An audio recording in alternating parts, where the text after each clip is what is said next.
To BBO Burst Limit final week here, week number 10 of Burst Limit, seeing how these final points are going to pan out. I'm Deadward here, joined from a commentator straight from Texas Showdown, Salty Boy. How's it going? Howdy, howdy. I'm doing pretty darn good right now. Texas Showdown weekend just ended. Of course, I was working BlazBlue Centralfiction on the mic, and we had a lot of really fun matches that showed up, not only in pools and in top 8, but now we're back here at Boston Blue Beat on a line, wrapping up Burst Limit as we're now at week number 10. So this will basically be solidifying our top 8 to see who can make it to that grand prize at the end of a Burst Limit when it comes to getting that free trip to Beach episode. But right now with the standings, we have a pretty good idea of the players that we're going to expect to see. We have Kobe, Don, Fuzzama, Icecool, Playguy, Spritecranberry, Adroth, and Badlime all in attendance, as well as Hyper and Rukasim following close behind. And we're going to be seeing a lot of the players that I just mentioned in those standings showing up in the bracket right now. Yeah, I believe from what we saw in the initial bracket, Hyper and Ryukasim will both not be in attendance. So maybe pretty locked in from what we're seeing so far. And what's also pretty notable here, because Badlime has over 100 points and the most you can get is 100 points, it's going to be pretty hard for any player to just jump in right now, win the event, and qualify. Yeah, it really does. It really does make it so that you get rewarded for being in Burst Limit for multiple weeks so that you can gather up those points. So Badlime, yeah, like you said, 114 points, pretty much solidified in there from at least being upset by someone who just joins now. But it is still on the table of whether or not a player can sneak in and still get that top 8 spot. Hyper and Rukasim, like you said, not going to be in attendance, but we do have other players who have accrued points over this series that could potentially get a big tournament run here and then overthrow him and make it into that top 8 cut. Yeah, the opportunity is definitely there. Definitely talk about consistency so far in these brackets. Killa Kobe on a tear right now, over 600 points. Like, that's got to be a record in Boston Blue Beat Burst Limit history. I think it is. I'm not going to say I'm like the most educated when it comes to knowing like what the maximum amount of points people have in Burst Limit is, but it is incredibly high. I mean, just comparing first place Kobe compared to 8th place Badlime, that is 608 points to 114 points. And I'm sure because Kobe's in the bracket right now, that could be potentially close to 700 points even. Yeah, I mean, that would be quite the accomplishment. And we're getting into it with our first match coming up soon. We've got MechWarrior going up against DarkOne here. Yeah, we are, let me see. Yeah, so that's going to be round 1, and from there we're going to be jumping into round 2, and then later winners quarterfinals, and of course every single match after that. Dark and MechWarrior, I don't think I've been playing too much in these Burst Limit brackets, and also I'm not really sure who exactly Dark plays. Dark will be on the Susanoo getting started here. Okay. Yeah, pretty curious matchup here. Both of these characters will be bigger bodied, so can take much more punishment. And I feel like its advantage here usually has to be Susanoo. I feel like it's so hard for Tager to just stop him from getting seals, so can really get that snowball rolling quickly. Yeah, absolutely. But it looks like we're going to be getting into it right now. Looks like the stream feed is not doing too hot on our end, but you can see the match going on the screen. We got the Tager versus the Susanoo. And right now, MechWarrior looking pretty decent, but Dark has a lot more of those seals unlocked. Yeah, a lot of pressure here with the DP, and we started seeing MechWarrior adapting to that. MechWarrior additionally also has a Hakumen pick in the back pocket just in case. So could see the adaptation there. On to round 2 we go. Yeah, but it looks like we won't be needing to bring that out just yet, as MechWarrior did take that first round. But DarkOne early round start here. That 6B round start always so good to throw out. That's Set up, no biting from Dark, instead going to respect that reset there. Yeah, Taker does definitely have to work you throughout the set, really represent all of those grappler options, get you jumping when he wants you to jump, and blocking when he wants you to block. Definitely, you know, a character you really have to get your hooks in if you want to start dishing out damage on your opponent. There you do. Looks like Dark will be getting that round in return against MechWarrior here.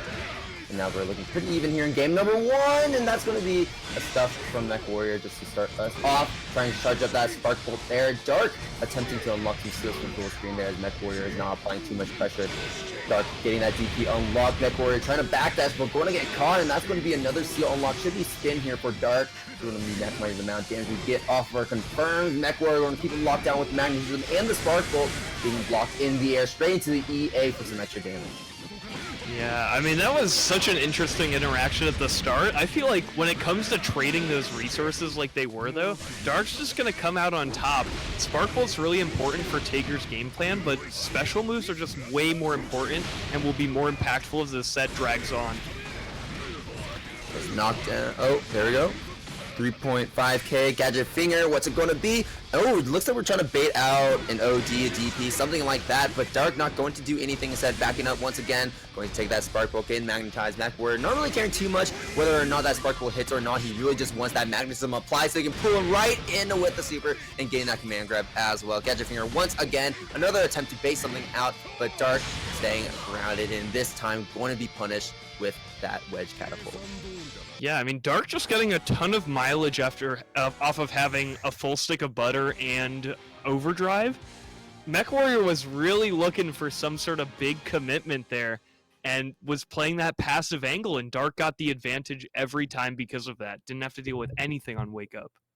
And I think there's also the idea of MechWarrior trying to play like a weird reactive grappler playstyle as well when it comes to that OT situation, where he's maybe expecting Dark to jump those gravity grabs, so he's just waiting to react to see if Dark goes up to the air to go for those aerial command grabs instead. And there's that Spark Bolt going to be charged up from full screen. Dark also doing some shenanigans from full screen, unlocking that DP, going to be sending that burst very early on in round number 1, and a MechWarrior getting 50 meter as well, but going to get caught by the low from Grand Viper.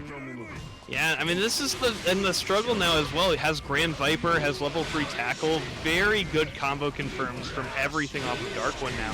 I think that's that big thing. It's just like trading the resources is not worth it. MechWarrior can't even use Spark Bolt here. This is a really good situation for MechWarrior now, tossing Dark into the corner instead, but his passiveness that MechWarrior has been showing off of every single one of these Oki situations is giving Dark so much room to work with, going for that jump back once again, trying to bait something out, but Dark starting to take notice of that and is now going to be going for much more aggressive plays on their Wake Up, because they don't really have a lot to worry about with Mech pushing any advantage. Yeah, not what you want to be seeing as a grappler player. You're supposed to be the one reading your opponent's soul, and when MechWarrior is getting this many wrong guesses, it's not feeling good. It does feel a little bit bad getting God Press like that, but now Dark has expended his one God Press per set, and MechWarrior tossing Dark into the corner instead, reversing the situation, turning the tables, and going to be tacking on a lot of damage with this great starter. Yeah, really hurting there. I think Dark also going to be kicking themselves over not spending the 50 on the God Press. You get so much damage for a little bit of meter there, and now really stuck in a situation. Yeah. I mean, that's all she wrote. It is MechWarrior evening up the rounds once again. It's just one round away from taking the set. That's a full charge there on that Spark Bolt. Very needy. And now Spark Bolt going to be getting here very soon. Rushing in, there we go. Dark getting pressured into the corner. Spark Bolt applied, Magnetism applied. But Dark getting his way out. There's the cross up into the JD, but a command grab from MechWarrior will be getting this Gadget Finger reset. And now we're just going to go press that 5A, and then suddenly Dark getting hit. But unfortunately, MechWarrior not able to get another command grab to reset it. Big level 3 tackle starter here, and the reset is going to be so much for Dark, really putting the pressure on MechWarrior right now. Yeah, speaking of reading souls, while MechWarrior may not be doing it as much, Dark certainly is, especially with that air throw, and starting to take notice of this playstyle that MechWarrior is enforcing, and there we go! The Astro comes out from Dark. That was optimal right there, not wanting to fumble their combo at all, instead just going to go for a guaranteed KO to make us to bring us to a 1-1. Yeah, I mean, Astral just to tie it up is always feels a little goofy, but definitely optimal there. Really had to make some goofy conversion to, I think it was like a JA starter, something a little unorthodox and poorly scaled. So that was the optimal Astral. We'll let it slide. The wheel of fate is turning. Honestly, if an Astral ever comes out, as long as it's not done raw, I feel like it's optimal, right? Counter hit. MechWarrior not able to get a full combo off of that though. Backdash wedge catapult. Come here. There's the burst. Dark going to be timing that so we can get out of that combo. Does not want to get hit with the gadget finger at the end, but MechWarrior is still able to pick up yet another combo and push this advantage. There's the 5A into the grab once again. That's going to be a purple grab, so Dark will be able to tech that one. Spark Bolt coming in. Yep, gonna get this magnetism, but can't really put the pressure on. I mean, Dark just seems to get level 3 tackle off of this every single game, and just look at the way it fixes up his confirms. This is so good for Susanoo to have. Yeah, sometimes it's not getting level 3 tackle isn't always the best thing to have, but like you said, in this case, it really is working out for Dark. There's that DP going to be used as a bit of an anti-air against MechWarrior in that situation, keeping him locked in the corner, but MechWarrior bringing Dark to the corner with him. There's a super activation into the RC canceled to stay plus, and now Dark is going to be eating a pretty meaty combo here. MechWarrior in active flow and trying to reset into a command grab, but that's not going to work. Dark just out of range as that magnetism is not going to suck him all the way in, and a Dark going for the DP RC on MechWarrior's wake up. Dark going to be placing himself on the set point over MechWarrior this time around. Yeah, like you were talking about, MechWarrior though, with that active flow in the last round, really going to be helping them out here. Really close to this overdrive, has it now, can use that to extend pressure, get out of defense here. Dark may be retreating because of that overdrive. Yeah, potentially. Oh, it tried to spin up, but the invoke for the wedge catapult will win in that situation.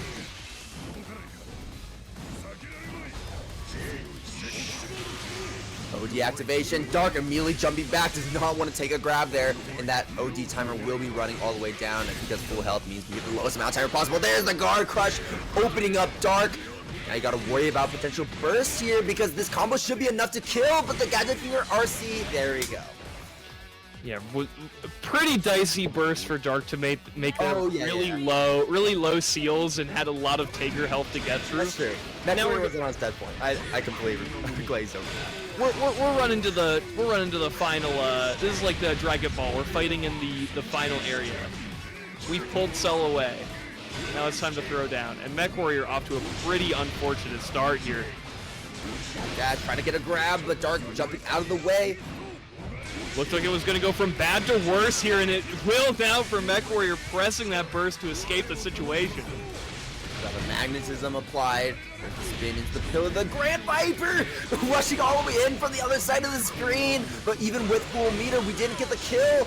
However, that 5C confirm will be able to do the job. Dark moving on with a 2-1. Dark just sending it from full screen there with the Grand Viper. Knew that he had the meter to RC it, but even then, like, if it whiffs, you're in a world of hurt. Very fun little final interaction there. Dark definitely had the confidence that set. I mean, we were talking about so much game one, the way that MechWarrior was just giving up situations, a little bit too afraid of Dark's resources. Yeah, I think it really did come down to that. It was just it really never felt like Dark was being punished for his well, let me phrase it this way.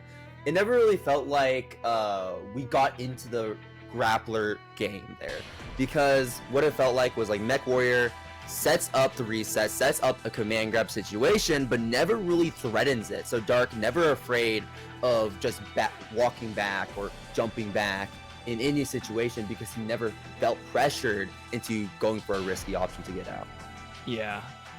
Well, very well played there by Dark, managing it really well. And again, I think getting level 3 tackle, realizing that Please select your character. very, very good.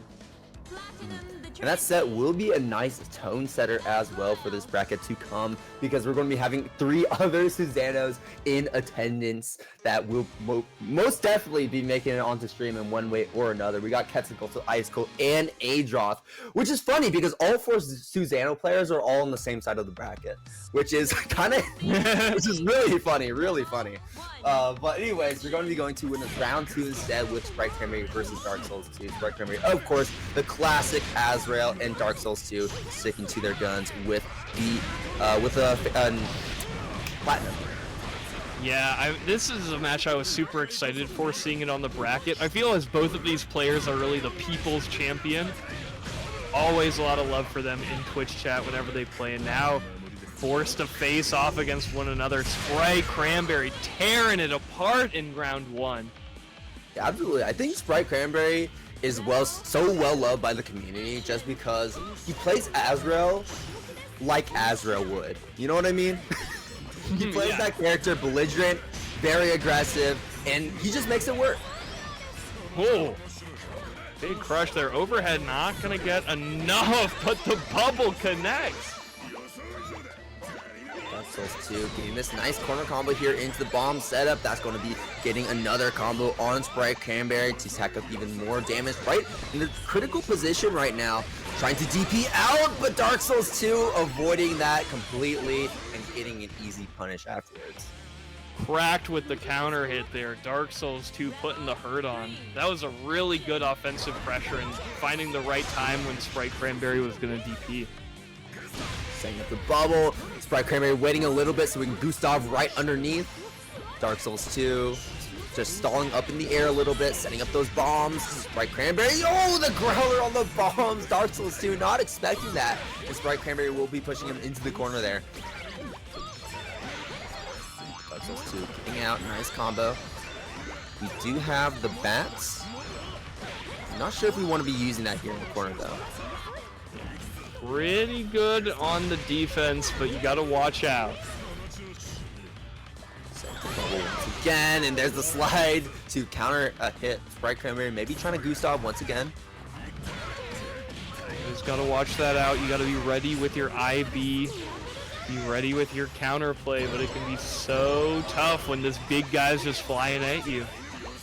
That's really interesting how Dark Souls 2 is approaching this matchup. Just setting up that bubble as a pillow fort, saying, and kind of setting it up in a way where Spritecranberry feels like he wants to get in, and then Dark Souls 2 on the other side playing patience. Like, there's so much distance that you have to cover that there are many ways in which he can react to it and then punish it. We saw it with the slide, we saw it with the hammer, and we're probably going to be seeing more of that as we start this next round. But a counter hit Gustav is going to be a great start for Spritecranberry. Always what Azrael's looking for. Very goofy interaction there with the parry from Platinum. Yeah. We're going to be seeing Spritecranberry use that Gustav quite a lot here in neutral. It is one of Azrael's most belligerent options, is like the get in button. And if Dark Souls 2 does not show that they can IB that, then Spritecranberry can essentially use that for free here in neutral. Yeah. Pretty hard as well. Azrael's really like exploiting because you can't IB while you're dashing. You need to FD break beforehand. Really like abusing the fact that you can't move. You'll see that when Dark Souls just holds up, Spritecranberry will take a ton of space. Yeah, Spritecranberry is taking that space right here. Whips the grab, but no bite from Dark Souls 2. Spritecranberry backing up.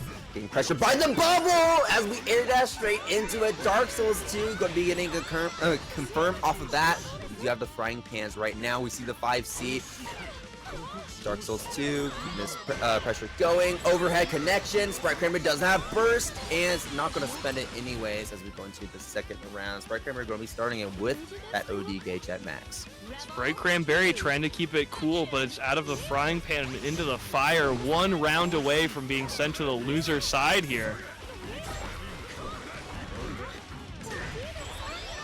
Okay, that's going to be a decent amount of damage on the side of Dark Souls 2. Not going to be a ton, but this is going to be a little bit more.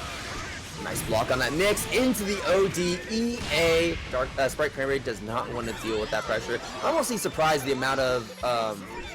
honestly, actually, no, I'm not really that surprised. because you can tell that Dark Souls 2 is kind of playing around Spritecranberry's defensive options and is making it so that Spritecranberry is not wanting to go for these DPs as often as he would like to. But that DP was successful there, getting himself out of that corner. Gustav counter hit. This is huge for Spritecranberry. Dark Souls 2 still in the corner, 5C, but we're going to be seeing that parry come in a burst from Spritecranberry to get out of that combo. Yeah, Dark Souls 2 has been good about looking into the eye of the tiger without blinking. This may be enough. Cleaning it, Dark Souls 2. 2-0 against Spritecranberry, sending this Azrael to losers. Yeah, honestly, really well played to Dark Souls 2. It's actually a playstyle I have not seen a lot from him. I've seen quite a few games from him, but this is way more patient than I know he normally plays. And I think it really worked in his favor because just setting up that bubble, knowing how aggressive a player Spritecranberry likes to be and how he likes to make rash decisions in neutrals. Like, I'm just going to set up this bubble and then it's on you to approach. I'm not going to approach you. You do whatever you want to do and I'm going to react to whatever your option is. And it really did work out in Dark Souls 2's favor. Yeah, really huge there, playing the item game very well. I feel like was really baiting the trap on the DPs, which worked out super, super well. And then additionally just threw in a little bit of that Dark Souls 2 style. We're getting a lot more parries than I feel like Dark Souls 2 usually gets, which was very nice to see. Yeah, I don't think a single one of those parries whiffed. They were basically just 100% hit rate, all worked the entire time, and yeah, Spritecranberry just a bit sure of how to structure that pressure afterwards. But now we got a really fun Here we go. here. I actually requested this myself. I saw the bracket line. I knew how to stream it. Icecool versus Adroth. The Susano mirror coming in. And because all the Susanos are on the same side, we got to be seeing some of those team kills. And this is a pretty unfortunate one to start us off here in quarterfinals. Yeah, I mean, again, winner has to fight the winner of Quetzalgoatl versus Dawn, likely. I mean, like, yeah, it's the Susano bloodbath, people. We've seen Quetzalcoatl beat Dawn before too, so there is another possibility that we see another Susano mirror in semifinals. But currently, we just have this Susano one to worry about. Adroth versus Icecool, and we're going to be going straight to the boss stage. Very fitting for this character. Oh yeah, because he is the boss. Here we go. We got purple going up against the zebra color with the lion mane. Icecool with quite the custom color here. Alright, just playing this full screen game. Both getting their DPs unlocked. It's like a mutual agreement for Susano players. Icecool just bullying with these 5Cs, these 6Bs on block. That's going to be a lot of what you're going to be seeing in neutral, actually. It's just 6B, 5C, 6B, 5C until one person breaks that parry. And it looks like that's what we're seeing on the side of Adroth as he has completely shattered that parry with all the specials he has unlocked and the amount of screen presence he has currently. Yeah, I mean, you gotta look at this matchup like it's like a MOBA laning stage. Like, once you get a little gold advantage, a little bit of pressure, you can just really threaten your opponent way more than they can you. And Adroth really putting on the pressure here. That's gonna be round one. Getting the max damage from that super, granting ourselves a 6.5k combo overkill, and Adroth going to be taking that first round pretty dominantly and going to be having a pretty dominant start as well as that JA connects on Icecool's jump in, that 6B as well, taking Icecool's burst early on. Adroth has had a grip on this match so far. Pretty dicey here for Icecool. No DP this time, so can't play that active defense. Really make Adroth's thing. Just taking a ton of pressure here. And this is Adroth, so you know this is killing. I'm not even going to pretend like it won't. Adroth speed running that round. So like Icecool did not block a single thing as Adroth correctly guessed every single option from Icecool. That's going to be a perfect going to Adroth in under 20 seconds. Now we're going to be going straight to game number 2 as now Icecool has to respond with something. Yeah, we got production in Adroth's ear right now, like, hey, wait, we need the rest of the bracket to catch up. Don't go too fast. Slow your jets, Icecool. Or sorry, Adroth. That was way too good. Adroth, it looks like we'll be slowing that down just a little bit, and maybe not, and maybe to his deficit, as now Icecool is pushing the aggression instead. Look at all of the material advantages he has gained. Like you said, like a MOBA, he has that gold advantage, and now it feels like Adroth is playing that losing game. And just less options to be able to show. Can't do anything here. And we're seeing now, you know, Icecool just routing into the 5D, getting those additional resources, and there's nothing Adroth can really do to contest it. Looking like a perfect, again, Icecool. So much life lead here, so much pressure, and it really just comes down to this first interaction in the matchup. It is brutal.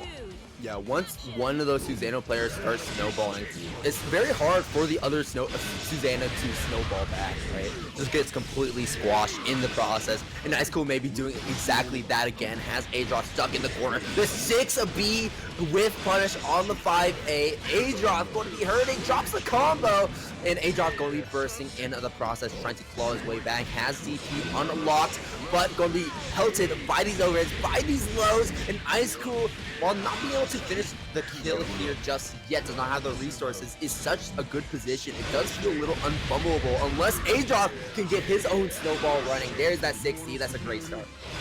Trying to bait out the DP. They're not biting though. Icecool staying cool, calm, and collected. Finishing off with the 5B6C.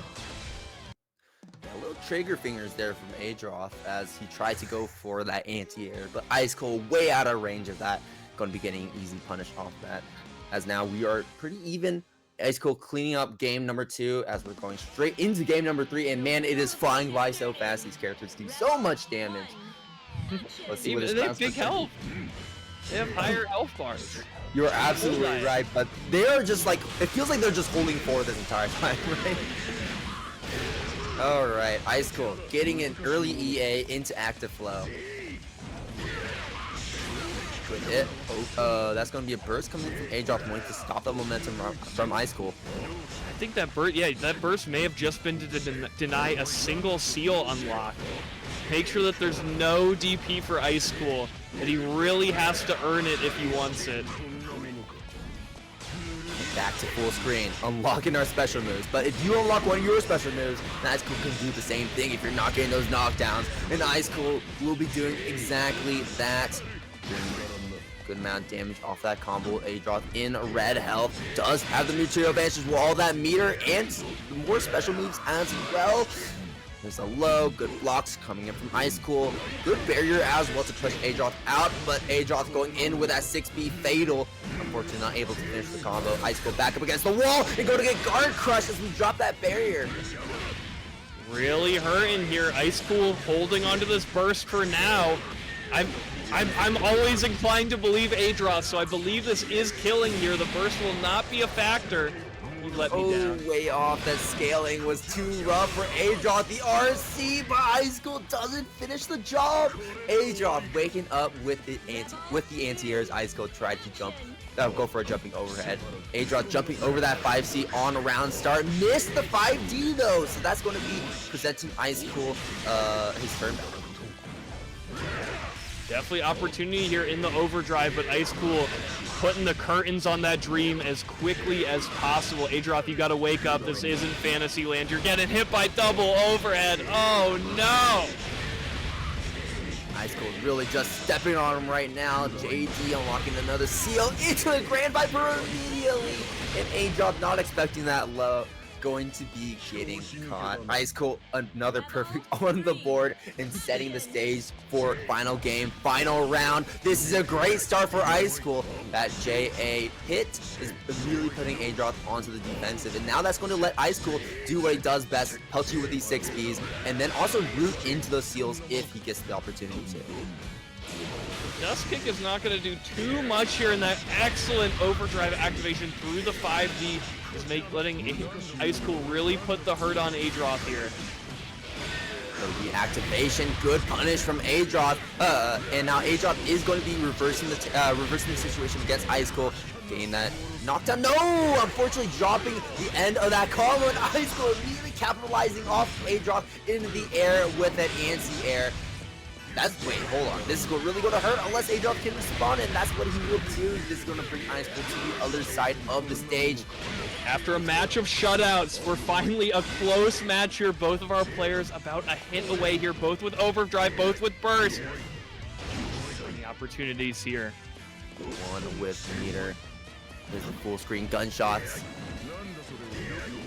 Icecool always gonna win those interactions with the threat of the RC gunshot. Adroth has to be looking at the burst here, doesn't need it yet. Oh, the activation. The anti-air! The meta! Is this enough? Oh, I don't think it will. Wait, hold on. Yeah. The super. I think he's got it. Salty boy. Adroth maybe taking it over Icecool here. Getting that ticket to face Quetzalgoatl in the first match of top 8. I mean, I hope so. Sorry to rain on my own parade. Quetzalgoatl and Don are still playing. But oh my gosh, what a set. An insane confirm. And actually, I think I've seen Adroth post Twitter clips about that, kind of preluding to this now. He's like, hey, check out this sick confirm on Twitter. And that looks exactly like that. What a confirm there with that sword, bringing him to the other side. And honestly, I saw that happen, and I know it is a combo that exists, but man, I was praying that he wouldn't drop it because it could be so goofy. But yeah, no, really good stuff to Adroth, and tying up what was, like you said, a set of a bunch of shutouts, but finally bringing us a very close one at the very end. And Adroth going to be earning that winner's semi spots as he sends Icecool down to losers rather early on. Making it work out. What a hype ending to such a good set. Those two are playing out of their mind. We'll be moving on to our next set, but folks, don't forget that registration is open for Beach Episode. That's right, Boston Blue Beach Episode. The East Coast Regional is going down on July 18th through 20th, going down on Walden, Massachusetts. Got our lovely games that you see on your screen now. Latest and greatest of Tekken 8, Street Fighter, and Fatal Fury, and additionally those Boston Blue Bee classics such as BlazBlue and Sailor Moon S. Registration and hotel info are all on the StartGG page, as well as the link you see on your screen now. Yeah, hopefully you have been enjoying all of those games, especially City of the Wolves, as it has been having another beta test this weekend. And speaking of City of the Wolves, if you want to be playing that game next month, we have the Boston Blue Beat Monthly on May 3rd this year here over in Commonwealth Avenue, Boston, Massachusetts. You can see Under Night 2 4 p.m. We got Fatal Fury 5 p.m. and of course the main event, BlazBlue Centralfiction at 6 p.m. as well as all of the other games that Boston Blue Beat is known for: Sailor Moon S, Exert, Strive, Actress Again, Rising, and Accent Court Plus R. So go ahead, sign up, and if you're not in the area, go ahead and tune into the Boston Blue Beat channel that day. We'll be seeing a lot of incredible matches from a lot of different games. And we're rolling up to this next great match, going up our latest and greatest in top 8 qualifiers. They're already getting started here. Play Guy versus Fuzzama. Classic matchup here. Yeah, this is absolutely a classic matchup. I mean, these two players have so much history, not only playing in brackets, but playing against each other, and it really just goes either way. Fuzzama, though, starting off pretty decently, at least in response to Play Guy's strong start. Going to be getting a nice confirm into that Hotenjin. Off to the races here, and you know Fuzzama is always squeezing out the smallest little optimization, gets so much damage off of this character. Absolutely. Also just plays pressure very well as well. Fuzzama is one of those characters that he has to go for hard costs a little bit more often, but he has such a huge toolbox in terms of what he can do that he kind of does have a response for every situation. And right now has the exact response that he needs against Play Guy's OD activation, as Fuzzama is going to be squeaking by with that first round there. Maybe seeing the first ever hero overdrive activation. Playguy really gonna be hurting without that resource. Ragna paper health just being torn through at the start here by Fuzz. Okay, but it's better to do a hero OD rather than a hero burst because that OD gauge will be recovering much faster and will be available later on in this round. So you do want to keep that in mind if we get to that point. And Playguy shows that he does not need to use it as he pushes Fuzzama up into the corner, back up against the wall. What's the option going to be? We're just going to go for simple stagger pressure. 5A, 2A, OD activation coming in from Fuzzama. On the Hades getting blocked, and Playguy putting as much pressure onto Fuzzama as possible is going to get stuffed by that retention as it is now a reversal in OD. Yeah, went for the reset there. Fuzzama being a little bit greedy, but it's now paying off with that anti-air. Completely denying the blood scythe. Burst activation. That was an interesting burst coming from Playguy, just because basically what that was, it was like the perfect timing to make sure that the super wouldn't lock him out. And you really need to use it there because Fuzzama would have taken that set, but you will be taking that set there, as you can say. Nice confirm in neutral like that. But Fuzzama going to be running away with that first game. He would have died. He was like, I got a burst. Yeah, he's got a burst. But yeah, Fuzzama, there was an attempt to lock it out with the attention, but Playguy doing it at the perfect time. And the thing about Fuzzama is that, you know, he has a lot of just burst safe stuff that he can do, so it can be a little tricky in the end too. Alright, getting to game number 2. Alright, well, Fuzzama, I will say so far, has been definitely playing much, much better here. Really weaving Playguy around, breaking his ankles, denying the pressure resets. We got another big anti-air. It's going to be a really swapping sides, tossing Playguy into the corner once again. Fuzzama keeping that combo going. 4K. Backing up with the stance. Playguy though jumping out as Fuzzama did create a lot of space with that. Slowing the pace down right now, both of them. You know, they're in the talking stage right now. No one really wants to commit. Playguy getting a little feisty here, but Fuzzama battering down the hatches, now taking this big combo. Into the corner we go. Just gonna go for the, unfortunately dropping the combo. So not able to fully finish the job there, though Playguy in such critical health. Gonna really struggle to play this defense, especially now that the barrier did go away and put him into danger state. Fuzzama with a perfect moves 2-set point over Playguy. Both players though going into this next round with full OD gauge, starting us off. Fuzzama going for a jump back this time. Actually, unlike a lot of his round starts that he normally goes for, he has been going for a lot more of these forward jumps on Playguy, just because what Playguy is trying to do is do 4 jumps of his own to gain space, so Fuzzama kind of meeting him up in the air, but now Playguy is the one to start us off strong over instead of Fuzzama and getting a nice knockdown. And now here it is, the stagger pressure coming in. 5A, 2A, 2B, 5B. 5B will whiff there, now will end his turn as that OD goes right there. Yeah, Fuzz though very well positioned now. That overdrive being quite the pendulum to change the momentum of this match. Delayed burst will catch the Hotenjin, seeing visions of the last round. Also have to wonder how much, I also have to wonder if that was an OD as well. Because that was a straight up 6A into Hotenjin, right? Woo-hoo! Sneaking in with the command grab against a Playguy with full meter there. Fuzzama tying this up, looking super confident going in here to top 8. Yeah, now winner side top 8 is completely finalized. Kobe taking out Dark Souls 2 with a 2-0 to move forward. Playguy, of course, losing to Fuzzama, so Fuzzama will be moved forward. Adroth being Icecool, as we saw that on stream earlier. And now, you know, Deadword, it looks like it's come together. Yes, it's all coming together. Quetzalgoatl taking out Dawn with a 2-0. And Quetzalgoatl now going to be getting that Susano mirror against Adroth. Man. Here we go, folks. It's going to be another barn burner, another super exciting set between these two.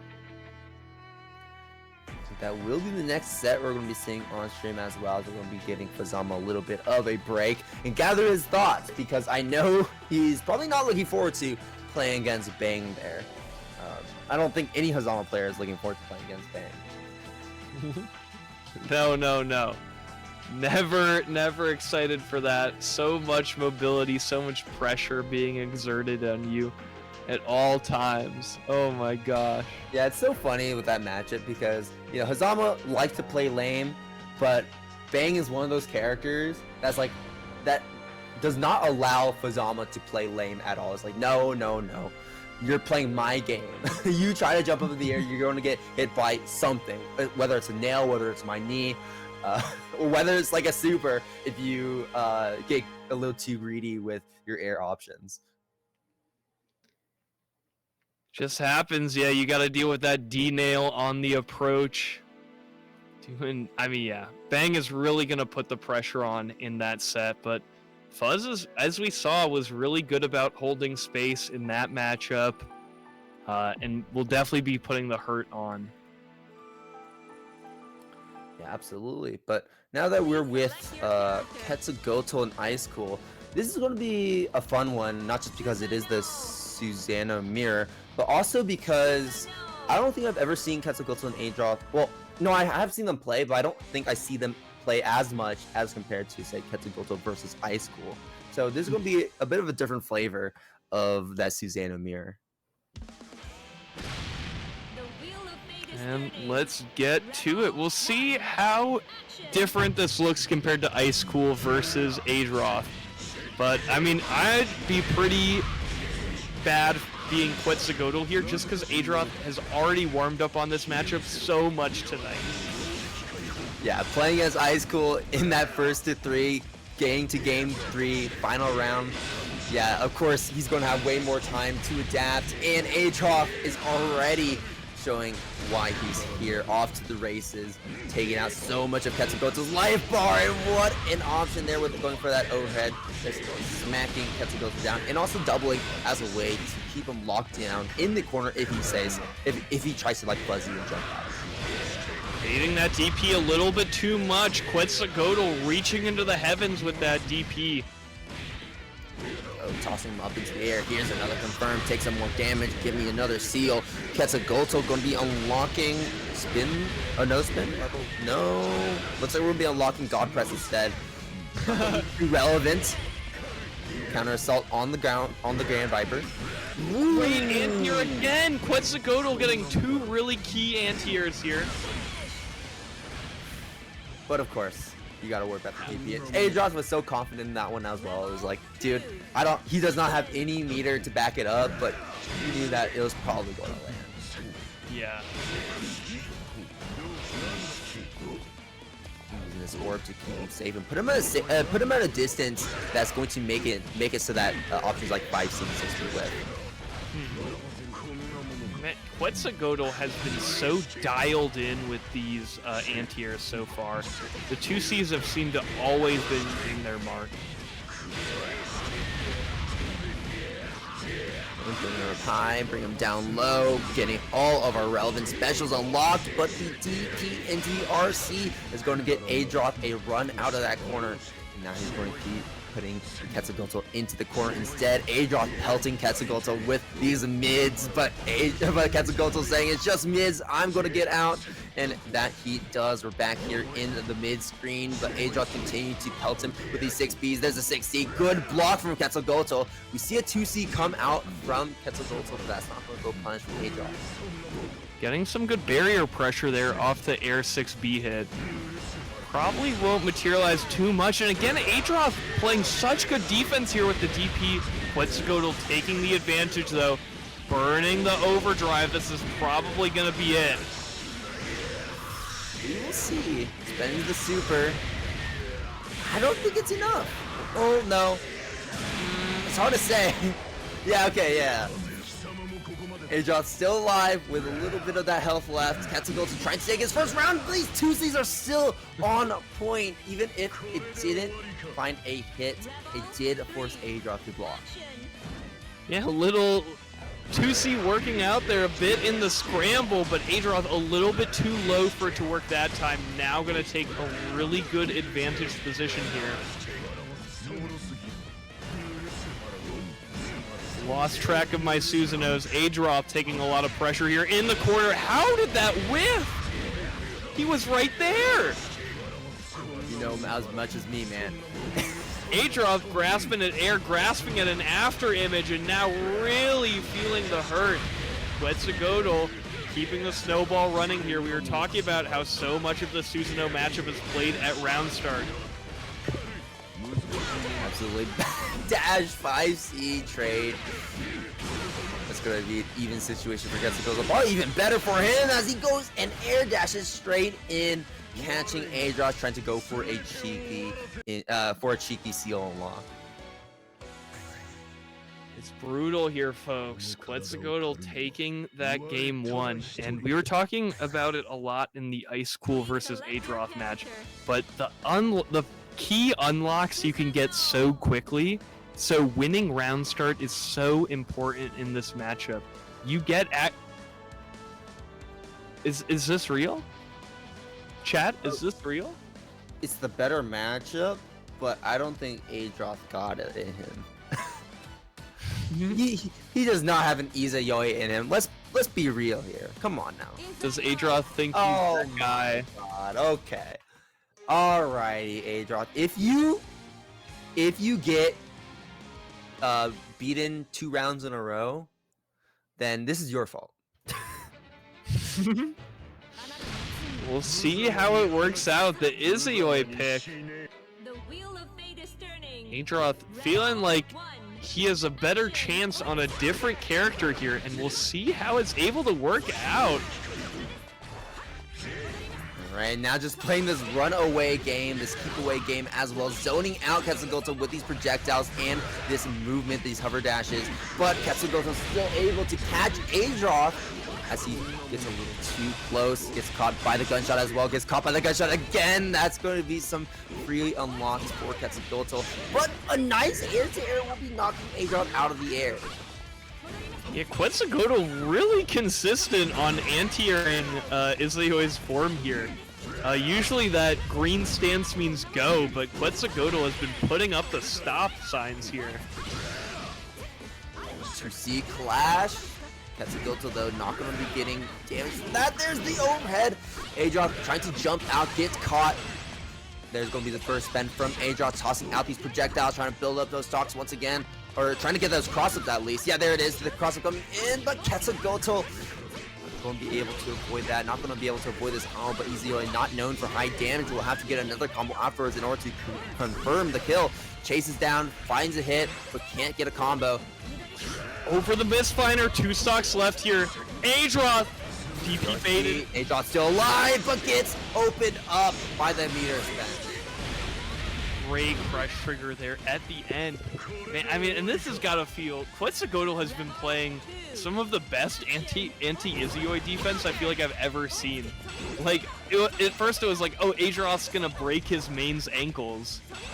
And now it's just looking like Quetzalcoatl has all the counterplay ready to go.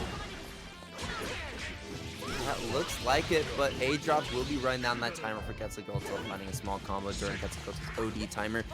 And now we're at full stocks. We're able to make Quetzalcoatl block and take enough of those projectiles. So now it is party time in this install stage, but so far that party has not been able to start. Quetzalcoatl coming in, crashing in it like a cop, coming to the house party, and is going to continue to search him and pat him down for drugs. Quetzalcoatl continue to do more and more damage here, but now Adroth getting out, has one more opportunity to make this work.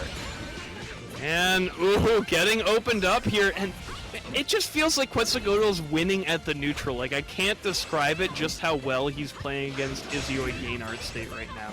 Always finding these little air-to-airs, denying the teleport at every opportunity. It just seems so good from Quetzalcoatl. OD.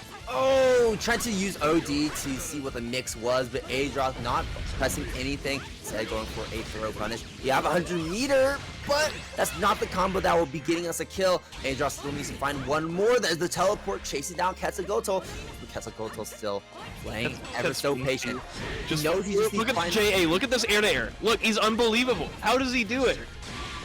Is he Just doesn't the RC on the gunshot running in, taking his turn back. RC once again on the air, no, into the jump in the air throw, sniping Adroth, snatching him away, stealing his soul, and Quetzalcoatl now looking to be the stronger Susano player as he's now punching his ticket into what I believe is winners finals, right? Man, and he's just the Quetzalcoatl. Yeah, punching that ticket into winners finals. Full belief there. I knew full well I may have been cursing Quetz there, but my goodness, the anti-Izioi neutral was just unbelievable in that match. Such good air control. Really made sure that, like, she wasn't getting away with the projectile teleport for free like she usually does in Gain Art. Really, really well played. Well earned that top 8 spot. And, you know, getting Adroth to change off of Susano, like, what? Yeah, that was pretty wild. Quetzalcoatl showing such a strong Susano that Adroth felt the need that he needed to switch to a different character, but still did not work out in Adroth's favor. The Quetzalcoatl, you know, remember what we said earlier? We're like, yeah, you can still gain a lot of points in this bracket, so you can still make it into that top 8 cut. And we could potentially see someone overthrow Badline if they come in and make a really great placement. And it looks like Quetzalcoatl might be doing exactly that, confirming at least top 3. And now I don't know what the amount of points Quetzalcoatl has at the moment. I think there's a very real possibility Quetzalcoatl is going to be snatching that top 8 spot away from Badline. Really huge there. Yeah, things are coming down to the wire. Meanwhile, you got Killakobe and Fuzzama seeing who can go for the high score here. The most burst limit points of all time. Who's gonna get it? Wait, okay, what was Fuzzama's record? I don't know what Fuzzama's record. I mean, both of them just have so many points right now. That's true. And I'm like, even just for like this, for this burst limit, these two are just seeing who can lap each other the hardest.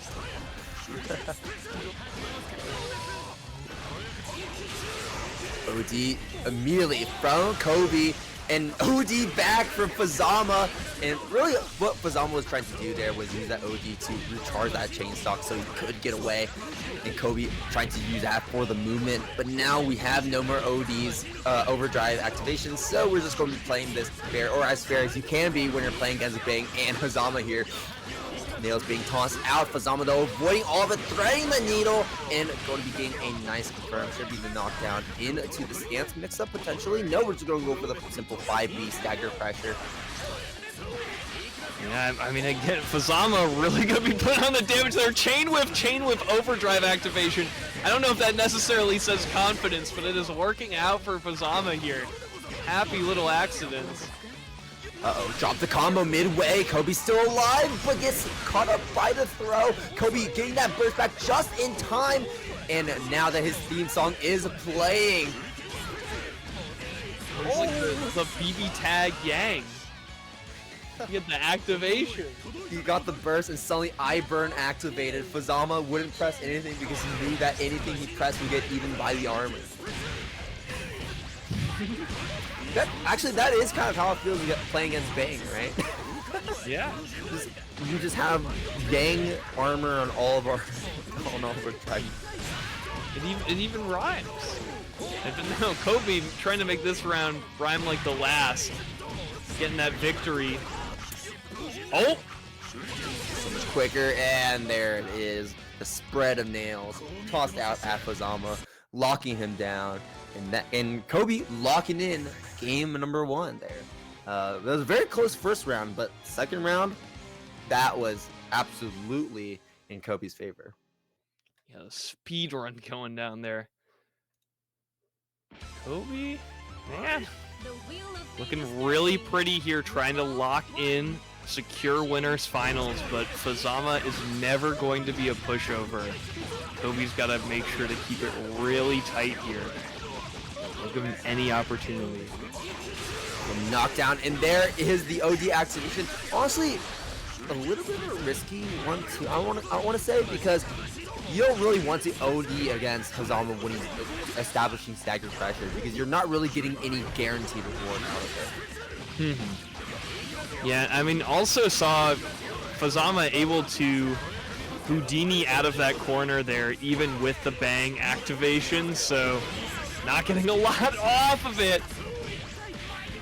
Off of the huge explosion there, Kobe gonna graduate to a ton of damage here, qualifying for this mix-up. Command grab does connect. RC drop the combo though. Fuzzama's still alive, and it looks like he'll just go straight for the OD Super Kobe. What a perfect response. Now that Fuzzama has no more options available, instead goes for the command grab super, which will flow straight through it. And now Fuzzama, spending all those resources in the previous round, is going to be starting this next one with a resource deficit and a positional deficit, as well as Kobe immediately tosses him into the corner, using that first offensively to keep Fuzzama locked in after gaining that early advantage, finding another opening on Fuzzama, building up that meter. We can cash out on this combo afterwards, or we can use it to keep this pressure going. That's exactly what we're going to do, opening up Fuzzama yet again. And now one more combo is all Kobe needs, one more touch, and Fuzzama has not been able to do much. Kobe forced that burst out of Fuzzama, and now Fuzzama has no more defensive options in his pocket. What an excellent answer there from Kobe at the end. Drive follow-up will take it. Kobe really good about figuring out when Fuzzama is out of cancel options, out of meter to spend, can't react, and that's exactly where Kobe is going to take advantage of it. Yeah, absolutely. Kobe just steamrolled Fuzzama in that final game there. Shows there's a reason why he has the most points out of all the players in burst limit currently, and could potentially make that 700 points we were talking about earlier. Fuzzama though, we'll see. He still has that losers run to go through, and we'll be playing against who I believe is going to be the winner between Icecool and Spritecranberry. So we're going to be seeing some more Snake team kills. Adroth down there in losers as well. You're going down to the snake pit, basically, right? We can say that quite literally now. These snakes. Yeah. It's going to be pretty exciting to see down there. Yeah, of course, Icecool qualifying. Quetzalgoatl being the only snake in the sun right now. Yeah, it's going to be really brutal here on the loser side of top 8. That is true. And speaking of loser side top 8, we're jumping straight down to loser side top 8 after we finish winners semis. Because now we're going to be starting this off with Octopus versus Dark Souls 2. The return of Dark Souls 2 after he's taken out in winner's side by Kobe. In the first time, we're going to be seeing Octopus on stream today and actually beating Play Guy down in losers to make it into top 8 with a 2-1 victory. Pretty big win for Octopus, but now has to take down the Platinum player. And we're going to be seeing how Dark Souls 2 changes up his playstyle. And see, you can already see he's going for a bit more of an aggressive playstyle as compared to that defensive playstyle he was representing against Spritecranberry. Octopus known for playing 9 and S in pretty equal amounts. I think favors 9 a little bit more, so this was a little interesting to see. Yeah, I've only seen Octopus on 9, but I think you're right too. He does have that S in the pocket if he so chooses to use it. Choosing the tried to go for a really cheeky corner pull here, taking that clock up. Will we see the stroke of midnight? I think we're getting close. Got it. Oh my gosh, that was so cool. Yeah, honestly, I was about to say, I'm like, Octopus probably would kill Dark Souls 2 before that clock even ticked down all the way. Just because of the amount of damage Octopus is putting on, but now Dark Souls 2 getting a chance to put on damage of his own. There's a knockdown into the low, fainting the overhead. Octopus going to be taking a lot of damage off of a pretty good starter there for Dark Souls 2, but teleports out. Dark Souls 2 unable to catch it, and now it's going to be caught by that rock. And the okay, hold on. I think, was that the parry that came out? Or no, that wasn't the parry. We got the activation here. Big hammer ready to go. Oh no. Octopus knocking at the door here.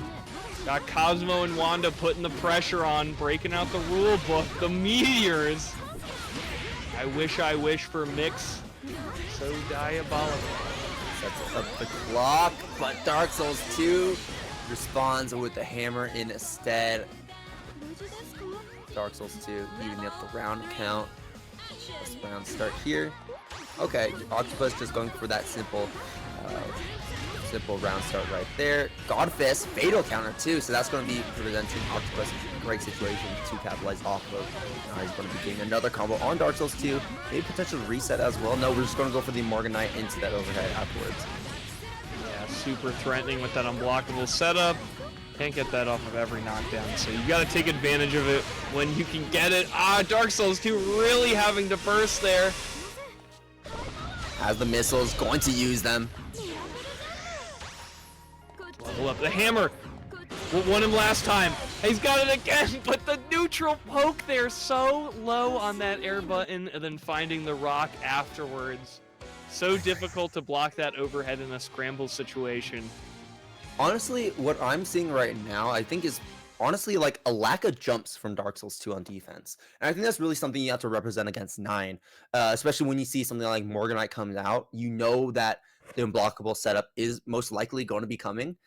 So you want to be able to jump out of it, chicken block it, prevent that unblockable from opening you up. And you also want to be able to in a way OS rock. Like you're not like in the strict terms actually OSing it, but you're jumping between the gaps to where if rock does come out, then you're going to be in a position to block it without necessarily needing to react. All right, it looks like we're having a little spectator bug going off of that, not ready to react to that. So one can imagine we'll be seeing a similar story here. Yeah, unfortunately, none of these players are like Don streaming all of his matches, so we can't just hop into the Don stream every single time a problem happens and watch that through the Boston Blue stream. Some of my favorite moments coming from those situations where we're like, okay, we gotta pull up the Don stream now. What's going on? And we just see all like the different crazy colors that Don has on his side that we don't see. Let's pull up the points in the background right now. Do either of these players have a fighting chance? It's looking a little dicey for both, I must say. Both of them away. Both of them off the graphic right now. Hyper and Ryuka Sim are in that 9th and 10th place, so unless one of them is like, yeah, I mean, it's gonna be tough. If you get eliminated here, I think that's the end of your burst limit dream. I think so. I think if you want to get into this top 8 cut, and if you're not on the graphic, you're kind of banking on the fact that you can make it into at least loser semifinals to get a lot of points. Actually, I don't even think loser semifinals is easy enough to cut it. I want to know in the background how many points Quetzalcoatl has, because he's pretty well positioned here. I think 3rd is 50 points. So if Quetzalcoatl is in that like 60-70 range, I think he may be able to do it with 3rd. Yeah, I would not be surprised if I saw Quetzalcoatl at like 11th place. Like you expand the graphic just a little bit more and you see him just in that 11th spot just because he has been putting on pretty consistent results during burst limit as well. Quetzalcoatl wants to know if he'll qualify if he makes top 2. I don't know. Quetzalcoatl, will you? I mean, 2nd is 75 points. So if Quetzalcoatl has kind of like placed at all in the series, I think 2nd definitely gets there. 3rd I think is a little dicier though. And if you get 1st and you've entered it all, I think you're in Quetz. Quetzalcoatl trying to figure out if he can throw right now or not. He's like, okay, can I like not care about playing the game anymore? Kind of like stop using my brain to play against Kobe. But yeah, Quetzalcoatl I think definitely could. I think get the standings. Okay. They can, okay, thank you, Burst Limit. Alright, where's Quetzalcoatl? 2nd page? Alright, so okay, oh my gosh. I think Ketz gets there. I think you did it, Ketz. Yeah, I think you're good. I think you've won all you need to, because you're at 67 right now. Third gets Oh, I you see, 50 okay. points, and that puts you above Bad Lime at 114th. I think you're Oh, good. shit. I think you qualify. Congrats. You always got the Rock Howard Pog Champ. Oh yeah, we did expand the. Yeah, okay, yeah. Not quite 11th, but 12th place there, and looking good. Oh, he's huge. Yeah, that's pretty darn good there. All right. Yeah. So okay, is there anyone else who's in the running who's in bracket right now? Because I think everyone else is qualified. I don't think so. I mean, yeah, not Dark Souls 2 or Octopus. I think they're the only ones who are in the bracket who haven't, And we don't even know if Dark Souls 2 won that set yet. Yeah, and Dark Souls 2 is at 50, so Dark Souls 2 needs to get second here, which is, I love Dark Souls 2, but that is a bit above his, especially with the quality of players tonight. I think if it was like a more milder, Dark Souls 2 could pull out the run, but it's just like all the top players are here. They're here to gatekeep you, Dark Souls.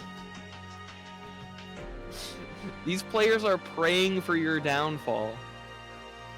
Yeah, I love that energy. You would expect, or you would think like some players, because I know some players do this in like other kind of like Rambat style or Spring Bat style series, where they know they're going to qualify, so they just stop playing. I remember with the intertwining face for BB Tag, Riazo was that way, where it was like, yeah, I know I don't need to win, or like I know I don't need to play anymore because I know I'm already in, so I'm just gonna stop playing. But all these players, like every single one of, or most of top 8, is currently in attendance just to either like at least confirm their spot or gatekeep. And in the case of the players like Kobe, Dawn, Fuzzama, Icecool, and even Play Guy, they're really all here just to gatekeep. Yeah, bro, it's crazy. I mean, that's the thing though. They're so good because these players just want to play more BlazBlue. That is true. We here in the BlazBlue community are all gamers, right? Oh yeah. Well, at least that's the idea. I remember going to Frosty Valsings and y'all, like every single one of the BlazBlue Centralfiction subs were completely packed out until they kicked everyone out. Yeah. 24-hour venue, just there the whole night, and we're maybe we're tied up. Do we have a report as to how this game is going? Is it a 1-1? I hope so. Well, I guess we'll find out because I'm sure a graphic on top will reflect that in the scoreboard. And it looks like no, it is not a 1-1. It is currently a 1-0 Octopus favor. The wheel of fate is turning. Rebel 1. All right. Action. So Octopus with the lead. Oh, and we're taking this is like a I was around ahead sort of thing. Oh, I see. This is a really fun way of doing it. This is always like the fastest way to do it. You gotta like nerd out though. Like, was that the? Oh no, wait, never mind. There's no persistent resource in BlazBlue. That's always a problem with like games like that, where it's like, oh, in Under Night, if you take a round, you can do your most optimal meter gain route secretly, then have way more meter in the second round. Just something to think about for you tournament grinders, looking for every advantage. Honestly, I don't even think the Under Night community even cares about that. They'll just go throw. But here we go. We're getting into this next round. Octopus with the lead already on set point. Dark Souls 2, though, still fighting back. Taking that burst from Octopus, which is huge. And now we have that super install here to buff up our bats. Oh, that counter hit coming in from Octopus is going to be putting Dark Souls 2 in a pretty difficult position now, as now he's stuck in at the corner. That bat will not be helping him. Octopus going to be continuing this combo with the rock, dropping the combo though, Thrust Fairy, so he's probably going to try to toss out in neutral if possible, but Dark Souls 2 is going to deny that from him just for a little bit longer as he gets that air throw and gets confirmed afterwards into the install. Now we have the fan. This is going to be way more useful to try and swat Octopus out of the air if he tries to get out of the corner. Dark Souls 2 saved by his guardian angel there. The forces of Dranglaic descending to save Dark Souls 2 in its time of need. Dark Souls 2 is like, hey, I need second place to qualify. Let me lock in. Like presence, exploding Octopus here. And Octopus still without burst, so a lot of this damage is unavoidable, and at this point you don't want to be spending that burst at the end of the combo, and now you want to spend that burst there, as that was a start to a completely different one. Dark Souls 2 might be evening up our set count here, unless we don't find a way to work around options like that parry with you see Octopus tossing out a neutral just to keep Dark Souls 2 keep Dark Souls 2 honest here in this frame. Halo coming back, not going to do anything. Burst on the rock. Cool. Keeping the defense up, but the GameStop trade, Dark Souls 2 coming out way ahead on that, and now tying it up. A game apiece and or winning. Yes, all right. Tied up, unless there was another game. Okay, did we report the scores? The Dark Souls W? Okay. The Dark Souls W. Got the W there. It looks like Dark Souls 2 may have been the 2-0, or was it 2-1? Either way, what matters is Octopus is now out of the bracket as Dark Souls 2 moves on to play Adroth later on a loser's side. Good stuff going to Dark Souls 2. I'm always really happy to see Dark Souls 2, just because he does play Platinum, a character you don't see very often, and he plays that character well. So it's always a great time seeing him in these Boston and Blue Beat placings, but also I really did enjoy him when he does show up to offlines, like say Otaku last year as well. That was a treat. Dark Souls 2 really got saved there. I mean, you know, was conceding the first round because they lost it off stream, and then looked like it was kind of done and out really quickly there, only for the combo drop and Dark Souls 2 to just run it all the way there. Yeah. Dark Souls 2 like had some like, yeah, like you said, basically got that round like gifted back to him, where it's like the basically the round win kind of just floated from the sky into his hands, with cupped hands as he's praying. It's like, give me the win here, and then you see the wind like floating down with a ray of light. Man, I mean, oh my God, Dark Souls 2 has to work so hard tonight to qualify. There's no harder working Platinum in the biz, though. Let's see how far your star will shine, Dark Souls 2. We will see. We'll have to play against Adroth later on. Not a terrible matchup, I don't think. You do have a pretty expensive toolkit as Platinum in a lot of ways to keep Susano locked out, specifically with like the range options like hammer, the presence, the rockets, but it also does depend on which items Dark Souls 2 does get access to, because you could be put into a position where you get bat, and we've seen in that previous set that bat isn't always going to be very useful, especially EX bat compared to all the other EX specials and items that Platinum gets access to. Such is the RNG character life. Yeah, this is the life you have chosen, so you can't complain about it. You can only live with it, and we're going to be living in the reality that Luful did end up raiding us here with a party of 5. What's up, Luful? Hopefully you had a great stream.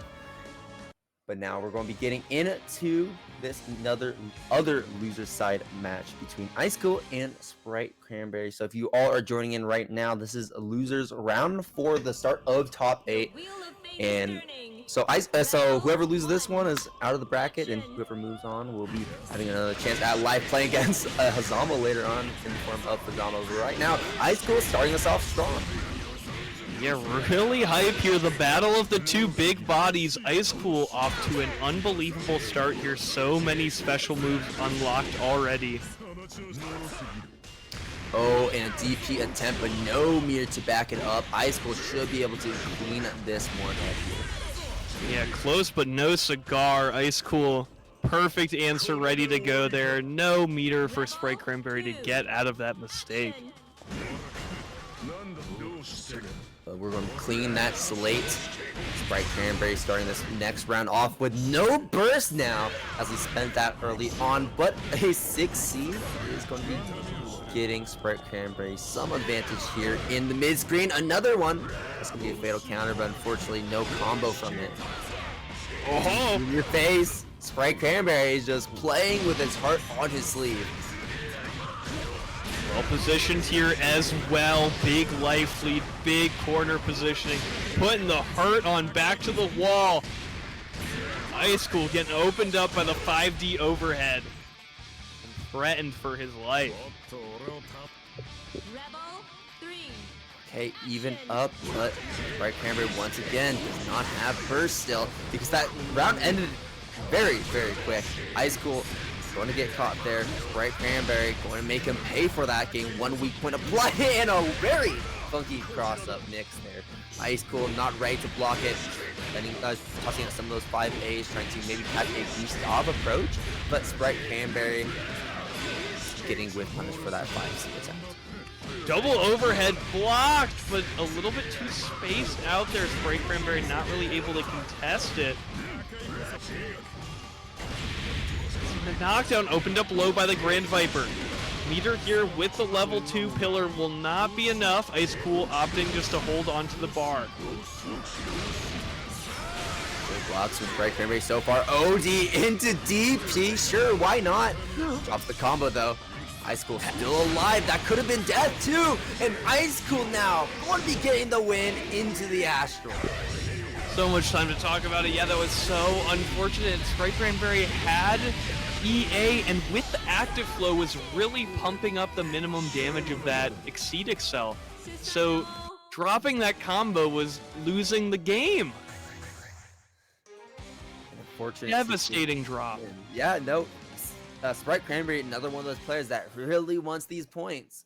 Needs to make it far in the bracket, and now that Icecool has one game over him, it's going to be even tougher to make this work. But we'll see. Believe in the dream is what I want to say, but Icecool is the one shattering those dreams. OD to start us off and get access to a pretty high damage combo for Susanna early on in the game, and also unlocking his most important specials with the spin and the DP. 2C going to get blocked straight into the ODEA. That's going to be getting Spritecranberry access and a side swap, but Icecool going to be stuffing Spritecranberry, trying to approach with that dash with a 5A, and now Icecool bringing him to the corner, should be able to get this knockdown. Godpress activation and the reset. Have to burst this if you want to live. It's fine if you don't. Hold on to that resource, but man, Godpress rapid cancel does so much damage.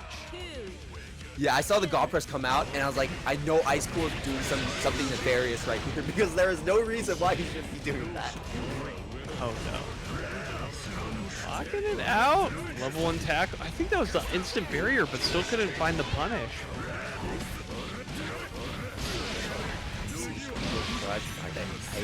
From Spritecranberry, both weak points are applied to Icecool now. We're going to be spending the low weak point and the high weak point to get as much damage out of this confirm as possible. 4.4k, leaderless, and even more now that he's going to be cashing out on both weak points. Once again, Icecool getting slammed into the wall, straight into Blackhawk Singer, but it still is not enough. Icecool still alive, and is going to be spending that super as a reversal on Awake, that he does not have access to just yet. This one saying Spritecranberry 2 full screen, sends out a gunshot, trying to get a cheeky steal unlock potentially, or just zoning out for Spritecranberry. Icecool Ground Viper cancels 60 over as Spritecranberry still does not have burst, so he can't get out of this combo. Tries to backdash and gets caught by the 60 once again. Icecool with a pixel of life is able to get that win and steal it right under his nose. So bold of Icecool to meaty there when DP would have absolutely killed. Icecool calm under pressure.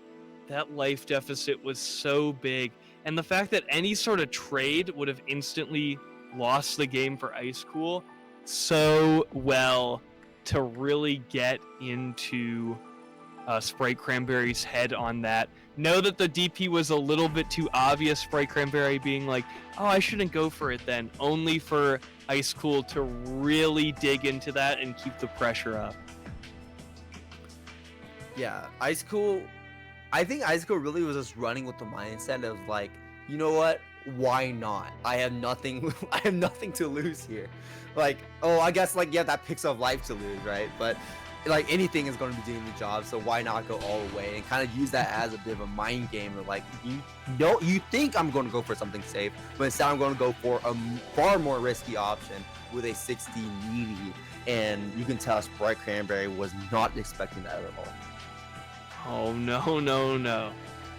That was all style there, living on the edge of a knife in those final interactions. So we're moving on to our next losers match, continuing the run of Dark Souls 2. Coming up, we have Dark Souls 2 versus Adroth.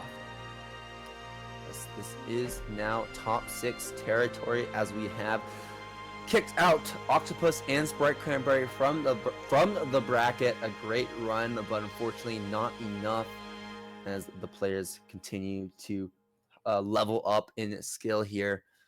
Adroth versus Dark Souls 2, going to be another fun match. Should be, yeah, the Susano versus the Platinum. And we saw Adroth play against Octopus earlier. Adroth did beat Octopus, and now Dark Souls 2 beating Octopus, finishing the job. But now Dark Souls 2 having to beat Adroth in this moment. Take down a god with whatever items you have in that back pocket. Yeah, we'll see. It's gonna need the whole inventory. Open up the Legend of Zelda menu. What is going to be the correct item for this task today? Hopefully it's not the spinner, because that ain't going to be doing anything. Adroth going to be pushing Dark Souls 2 in the corner, but Dark Souls 2 playing a pretty nice defense there, is able to get out. Yeah, escaping with that parry, pretty scary thing to do, but Dark Souls 2 is a friend of danger, folks. Present will be keeping Adroth in that block string. Getting out, tossing out those rockets. Adroth having to respect it. Dark Souls 2 going to be taking his turn once again. Counter hit with the hip check. Now Dark Souls 2 going to be getting into a pretty nice position here. Going to be spending some of those bats, setting up the bubble. Adroth getting hit by the bubble, and that's going to be another combo confirmed for Dark Souls 2. Yeah, huge damage here off of the no-tech in the corner. Adroth really not feeling good about this. A bit of a hero burst. Actually, Dark Souls 2 is probably 2 hits away with Susano damage, but the bomb! Yeah, now we have the EX bombs, and Dark Souls 2 using it perfectly there as an anti-air. Saw Adroth in the perfect angle and went for it. Looks like it will be working out for him as he does take that first round. Adroth pelting him with these overheads, but Dark Souls 2 blocking every single one of them. Weathering the storm, able to escape the corner as well. Really nice mobility there from Dark Souls 2. Good item management as well, tossing out the fast, knowing it wouldn't be useful. Instead, getting those presents to keep Adroth in the corner once he got out. And with this donut, he's going to be able to put on some more pressure, as that could potentially interrupt Adroth during his combos if Dark Souls 2 tosses it out at the correct time. But you need to be able to block this pressure first. And unfortunately for Dark Souls 2, is going to be caught now. Not going to be blocking that entire sequence this time. Oh, a God Press attempt from Adroth, but Dark Souls 2 going to be stuffing that immediately. Yeah, caught like a fish on the line, but look at that mobility, that short little dash under by Dark Souls 2, getting such good spacing. And now the damage should be enough with the overdrive boosted. Oh, let's see it. Yes! Dark Souls 2 taking game 1. And an incredible OD from Dark Souls 2 as well, rooting that straight into that combo, not just to make sure that it killed, but to make sure that Adroth was locked out of that burst, because he was at 9 pips and was about to get that burst back in time. Yeah, really good management there, really good routing. Dark Souls 2 being super aware of everything going down in this game. Solid confirm, going to Adroth. We do have the sword unlocked, which is going to be a very vital tool. This is going to make sure that Dark Souls 2 can't just sit back and pick what items he wants or set up bubbles from full screen without getting pressured. We'll see the navigation here. Movement is going to be very important as we do get the activation. Super items are enhanced right now. Got EX fans, but it looks like we're not going to be able to use them just yet. Oh wait, we can kill it. No, we can't kill it. But we can do DPRC into a throw attempt. Dark Souls 2 going to tag it, but there's another DPRC because we got a 50 more meter in the tank. Had another one in the chamber there. Ready to fire as always. Anime players in their DPRC would be separated. We want no risk for doing our DP, right? Yeah, I was gonna be like never separated unless you count the Strive patch, in which case, okay, yeah, they can. That is true. I was surprised that happened, but I'm also surprised that that DP so active dude trying to approach. Yeah, so active. He's so big as well. Dark Souls 2 maybe think he is out of range for getting caught by it. Bubble set up. Adroth jumping, trying to do something. That was just a simple JA, maybe trying to catch an IAT attempt from Dark Souls 2. Dark Souls 2 going for the staggered pressure. Adroth having to block that bubble, so Dark Souls 2 able to keep his turn going. Seeing a lot of overhead hits, but no confirms into combos. There's the super rocket, and Dark Souls 2 getting the pickup afterwards as well. That was so clean. Dark Souls 2 running really good offense here. Finds the bait. Good. I like the delayed burst there because it wasn't clear right away if Dark Souls 2 was going to finish the combo.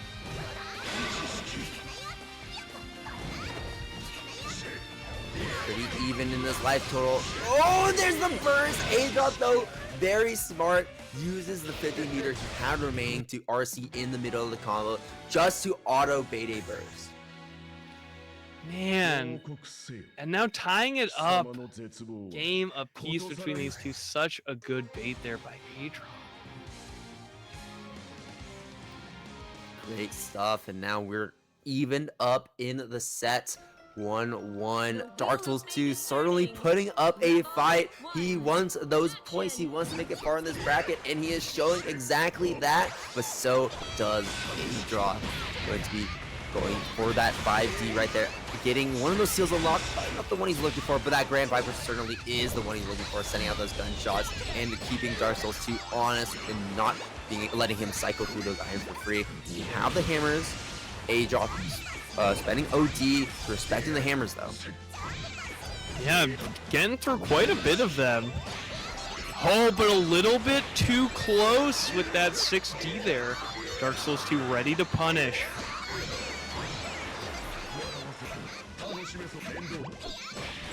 Okay, caught in the bubble.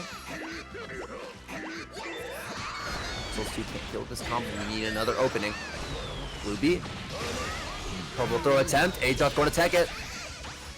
This bomb will keep Adroth locked down into the mallet, and Adroth knocked down it for Dark Souls 2 to run another combo. Here's the super. This should be enough. Man, the unblockable setup. Dark Souls 2 is doing whatever it takes here.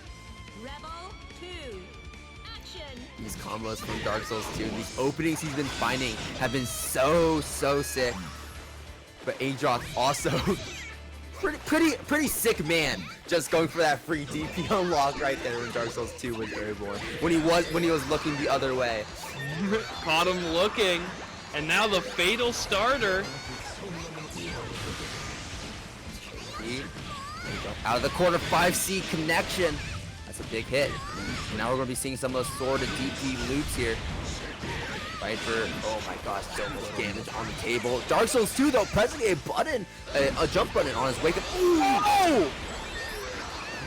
What a way to avoid the DP! Dark Souls 2 able to side swap and now putting himself into a great position here. Sets up the halo that's going to extend the combo. Has super, has OD. Will super be enough? No, super's going to completely whiff. Dark Souls 2 having to spend that burst to negate that damage that he would have received from that whiff super. And now suddenly Dark Souls 2 advantage has completely disappeared. No burst to get out of this combo, and Adroth has all the resources to make sure this one kills. Yeah, you're dead. Oh no! At least gets the overdrive. Cold comforts here. You gotta take everything you can. But yeah, Adroth Pulling it together there off of that drop. Super precarious situation. If Dark Souls 2 was able to route a little bit better or pop that overdrive, probably would have seen the victory screen. Okay, there's the parry, lasting just long enough so that we can catch that jump normal from Adroth. Dark Souls 2 now starting this final round off pretty well. Good blocks from Adroth so far, being able to get all these overheads, blocked. Now Adroth getting himself out, chasing Dark Souls 2 down into a TRM, baiting out a burst, but no burst is to be had. Okay, scrambling out, RC able to keep it safe. Dark Souls 2 now taking the advantage. And luckily no DP unlocked. Very auspicious here for Dark Souls 2. Doesn't he have to deal with that on while running offense? Dude, we do have sword activated though. But the super rocket comes in, no burst for Adroth. Dark Souls 2 popping OG, should be able to get EA or not even needing to spend it, as we're just going to go for the super rocket loops. And now Dark Souls 2 has beaten Adroth, taking him down. What a run for Dark Souls 2 so far. A 2-1 and going straight into loser semis. Dude, Deadwork. Are you starting to believe a little bit more in Dark Souls 2 now? I'm starting to believe in Dark Souls 2 a little bit more here, Salty. Just for context, folks, because Burst Limit is point-based and we're on the last week right now, we're trying to see who could possibly qualify. And one of those players is Dark Souls 2. I believe needs to get second or better, which is quite tough here, but I'm starting to believe that we could see Dark Souls 2 in Grand Finals. The Platinum could make it happen. 2 more wins is all he needs, but that's easier said than done, as his next opponent is going to be between either Fuzzama or Icecool. Going to either be another Susano or going to be a Fuzzama. That's still going to be tough either way. Icecool, I feel, plays a little bit more of a patient Susano. So whatever shenanigans that Platinum may be tossing out may not work as effectively on Icecool. And Fuzzama, on the other hand, kind of just swings the speed of the match in his favor all times. Oh yeah. So we'll see, you know, 2 very formidable foes. We'll be having the snake off, as always. Absolutely. We'll be seeing who's a garden snake and who's a python. Oh man. Yeah. Well, if you're Susano, you're kind of feeling like a bit of a garden snake right now, because Fuzzama is going to be absolutely setting the pace of this set, and there's not really a lot that Susan has to interfere with that game plan. We do have some niche usage of different specials that you can unlock. Sword is going to be useful as always, just because of the ranges that Fuzzama likes to play at, but also Orb. Orb is going to be really good because not only can it destroy chains, which you're not really going to be seeing too much, but it can also kind of just make it so that if you time it correctly, you can essentially cover every single follow-up from stands. Be really key here. A lot of opportunities for both these players to really put the hurt on, and Fuzzama's just because his routes are so good. This player plays the combo game immaculately, so much better than every other Fuzzama. Immediate burst, and now Fuzzama going to gain some free damage there. Oh wow, the 2A mash on the 5B. Not going to do too much with that activation. We'll get the EA and the active flow, but not too much damage, and Fuzz really does like that overdrive. So he's aiming to get another one this round. Zipping right on over that 2C. There's the Hotenjin. This should side stop. There we go. Chucking Icecool into the corner, and this one bringing up high. Take him to the floorboards. And now we're going to be running some stance and pressure. There's that low Icecool going to block it out. 6B getting blocked out by Fuzzama, and now Fuzzama escaping right away to bully Icecool with these chains from full screen. But Icecool using his dash movement to rush right in and immediately pressing that 5C to cover as much space as possible. Huge starter here, 60 into full charge crush trigger. And we saw it before, Icecool once again really taking advantage of Fuzzama running out of chains, knowing that a lot of those more interesting follow-ups that Fuzzama can do will not be available. Yeah, and you can already see Fuzzama trying to go into that layer 2 when we haven't even gone past layer 1, because Fuzzama is going for those dives to cancel those chains.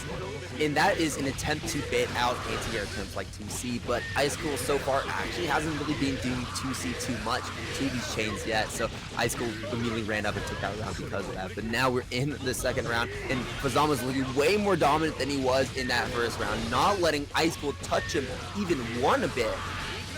Yeah, keeping Susanoo away from that DP is so key.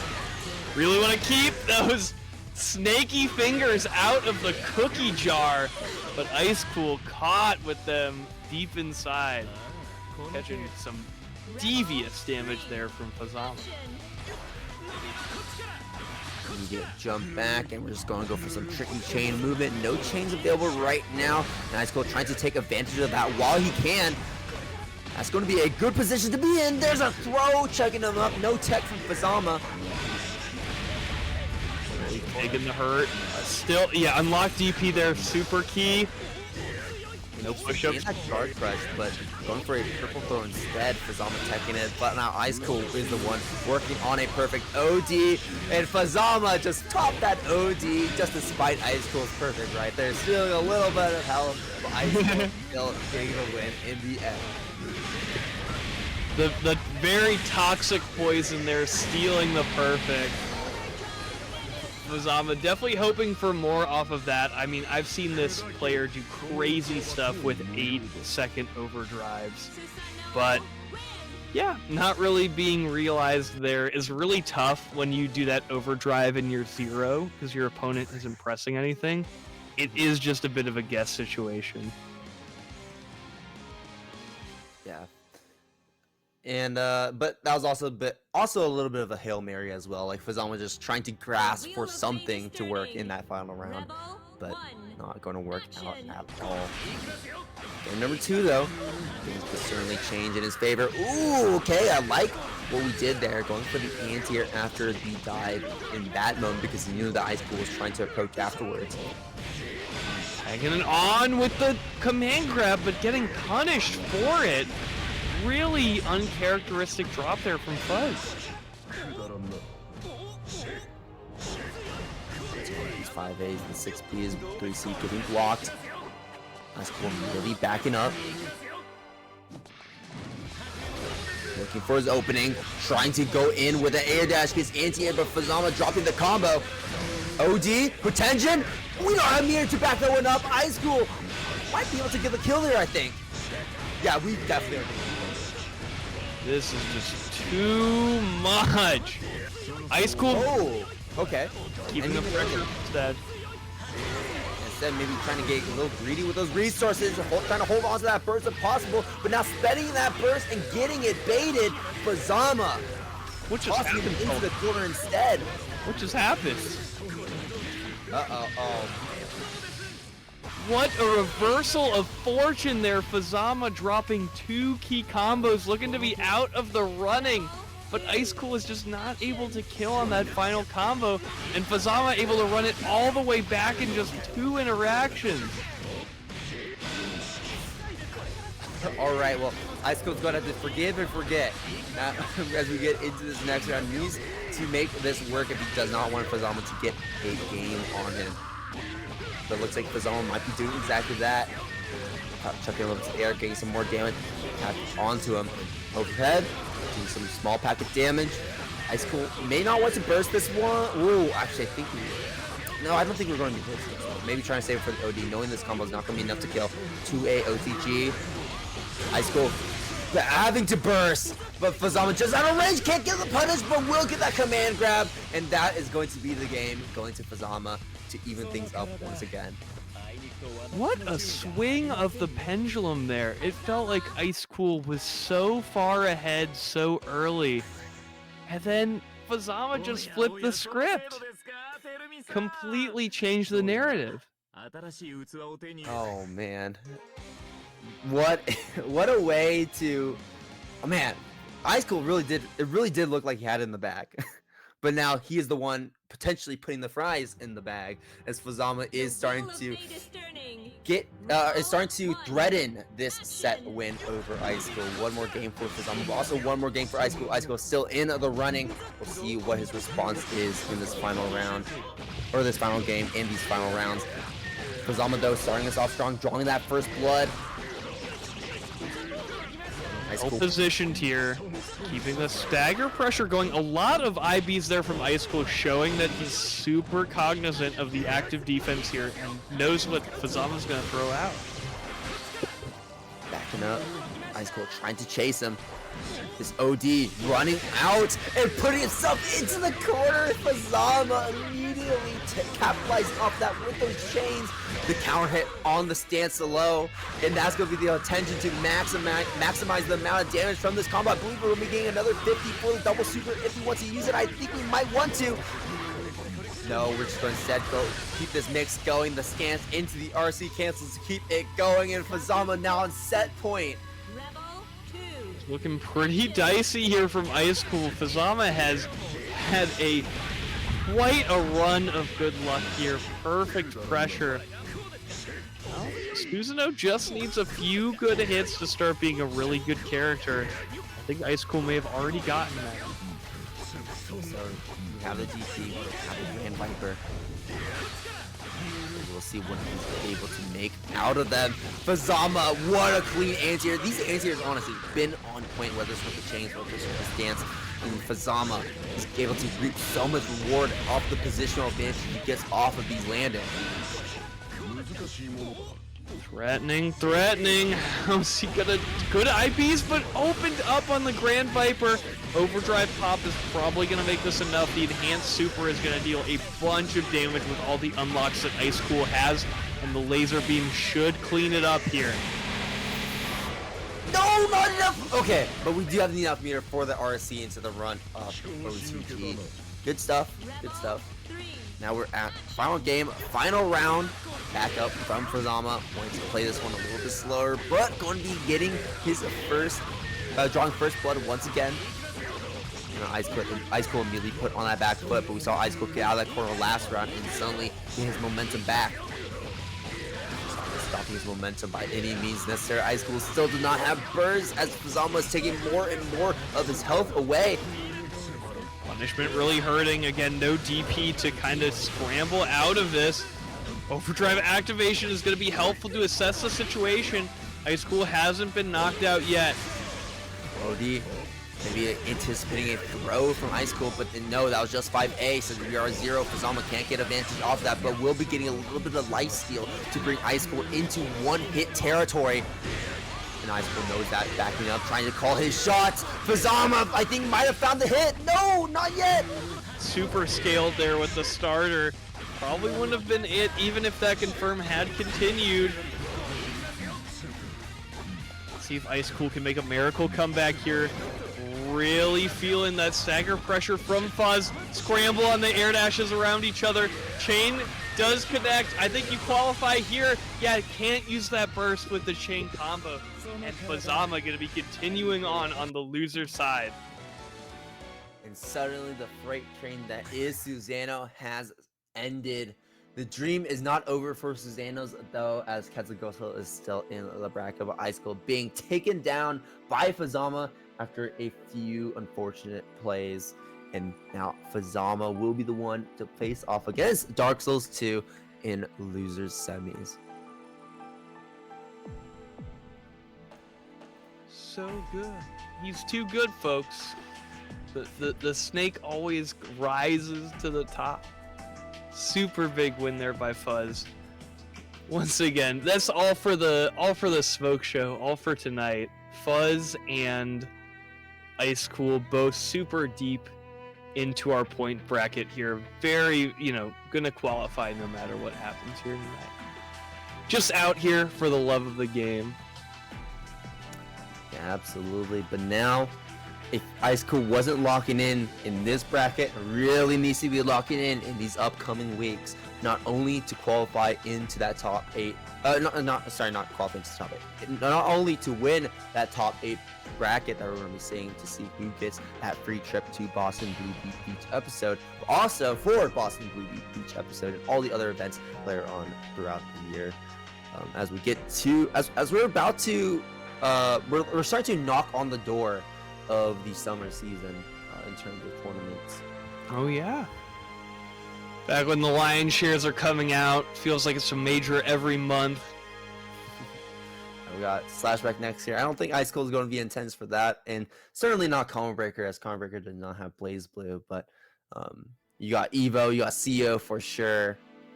Yeah, I think Evo's. I'm really excited to see what the competition looks like for both CO and Evo because Common Breaker doesn't have BlazBlue, so it feels like, because like in past years, it really felt like players were pretty separated. Because they're like, oh, well, do I want to go to Common Breaker or do I want to go to CEO? Do I want to go to Evo? Because like I can only go to one. But now you're kind of, now we're getting the players a lot more concentrated because there's less events for BlazBlue throughout the year. Yeah. No, and I mean the competition at every BlazBlue event just feels like it is the best of the best. Mm-hmm. Everyone has gotten so good at this game. And speaking of players that have gotten so good at this game, Kobe and Quetzalgoatl, I think are like the poster childs of exactly that. This is winners finals here, y'all. Quetzalgoatl on the Susano, Kobe on the bang, and Kobe starting us off with a TRM on Quetzalgoatl. Off to the races. Yeah, Kobe. Again, going for like the high score with points here tonight, has won burst limit so many times so far. There's the knockdown. There's the seal unlocked.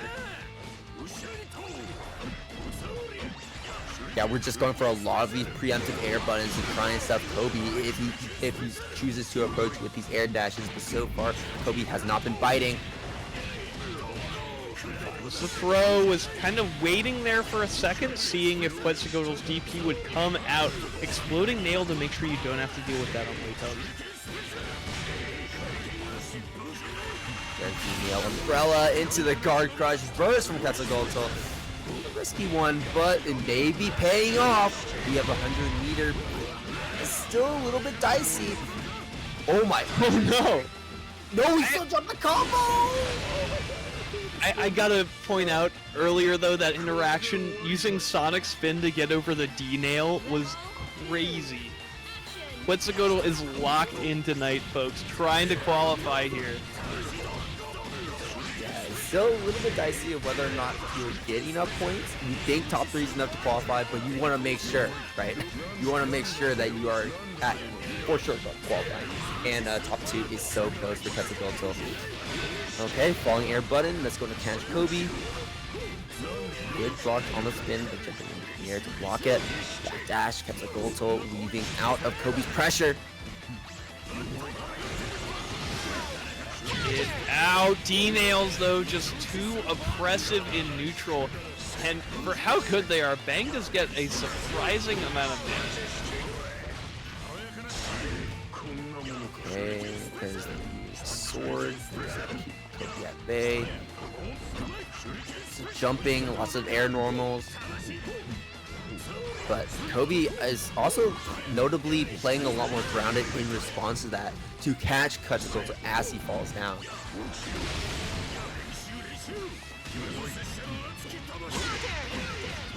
Oh, hold on. There's the counter hit here coming in for Quetzalcoatl, confirming off it into Grand Viper. A level up on the spin, I believe. Explosion for Kobe. RC keeping that pressure going. Last nail spent.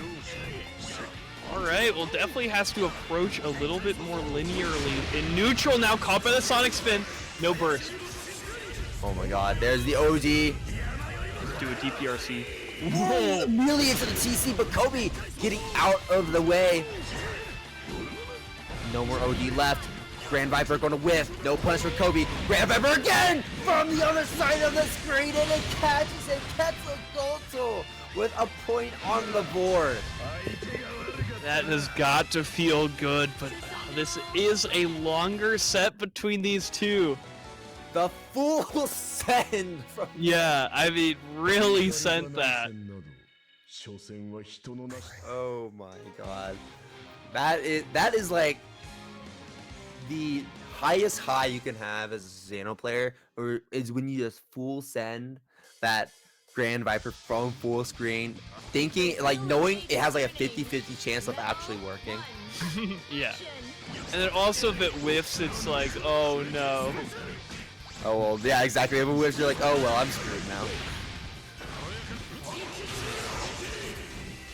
He's got the will to block out. Oh, dealing with that bang overdrive so well. But deal with this, Kobe says, locking him into the corner. Nice counter hit. That's going to be opening him up for a combo, and should be able to get a few of those seals unlocked for bang. Not going to be all of them, but instead opting to set up one of those bumpers to keep that pressure going. Going to run away from the bumper though, so he can't use it at the moment. Opportunity, more nails, more scrambles. Killakobe is on top of it, has bumpers for days right now. Cannot chase him away from the bump action. With all the meter he has, this will be enough. Into the super, and that's going to be a quick finish for this round. Clean.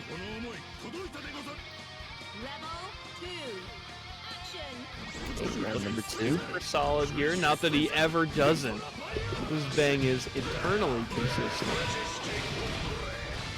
Yeah, it's so consistent, even if it looks like sometimes that with this bang, he's throwing random stuff at the wall.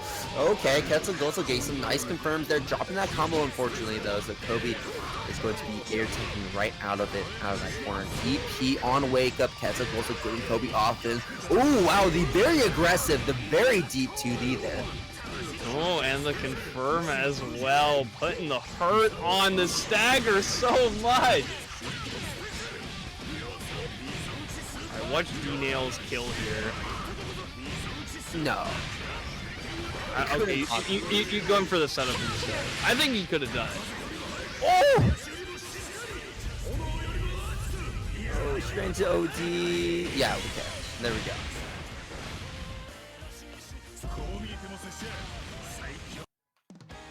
Okay, Kobe now with a point on the board.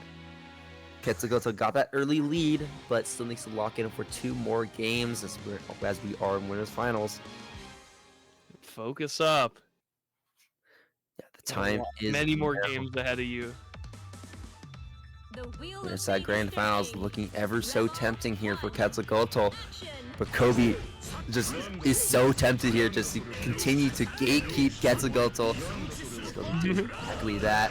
This is still, I mean, I think there's also like something I consider that bang is such a not great matchup for Xano at all. But Quetzalgoatl is playing it so well, playing around these nails, and also just keeping in mind these drive normals like that and the way he avoids them to try and take back his turn. But so far, Quetzalgoatl not able to find any big openings on Kobe just yet. Does have DP though to play it, use it on defense. There's a throw from Kobe. OD activation. Not gonna be getting any reward off of it. RC has to keep that one safe. Used a lot of resources there, the overdrive and now the meter to keep the Grand Viper safe. Quetzalgoatl reducing his options here. Combo though. Quetzalgoatl still with the lead. Also, both players with active flow. Quetzalgoatl going to be ending that active flow pretty early. The resource advantage I think he was looking for. And now this poison ticking away. This combo still going. Full seals unlocked for Killakobe, and now has to deal with the bumper pressure. Yeah, there's the bumper right next to Bang. He is going to use it. It's just a matter of when. Quetzalgoatl electing to block all of this out. Good barrier usage as well. And a great OD into that EA as a reversal. Great read there. Now with activation, things are looking really dicey for Quetzalcoatl. Does have access to DPRC, but really going to be hurting here, especially after that cross-up. Should be clean up for Kobe. Meter EA. Yeah, this distortion should be it. Oh, and I think you can cancel as well off the bumper if you need additional damage. That would have been hype. Yeah, well, we're not going to be seeing too much of that there. Kobe keeping that combo consistent. One round here in game number 2. So Kobe trying to anti-air with these 2Ds, and Quetzalcoatl taking his turn back, but not for long. Kobe tossing out some of those nails, all of them are going to whiff, though. Still has 9 stocks in his back pocket. It will probably use them pretty soon here. Ooh, okay, hold on. Quetzalcoatl, nice air normal. Nice air to air catch Kobe there. Ground hit on the 2C there. Kobe not taking to the air, but still getting stuffed. Toss him up, pick him up, take him to the corner. I think that could have killed. I don't know. I'm not too sure about how rooting about that ring. I think it would have killed because we have some resources there with the 50 meter. Maybe kicking himself about that. Quetzalcoatl now about a hit away here. Really feeling the pressure, the stare down after the bump.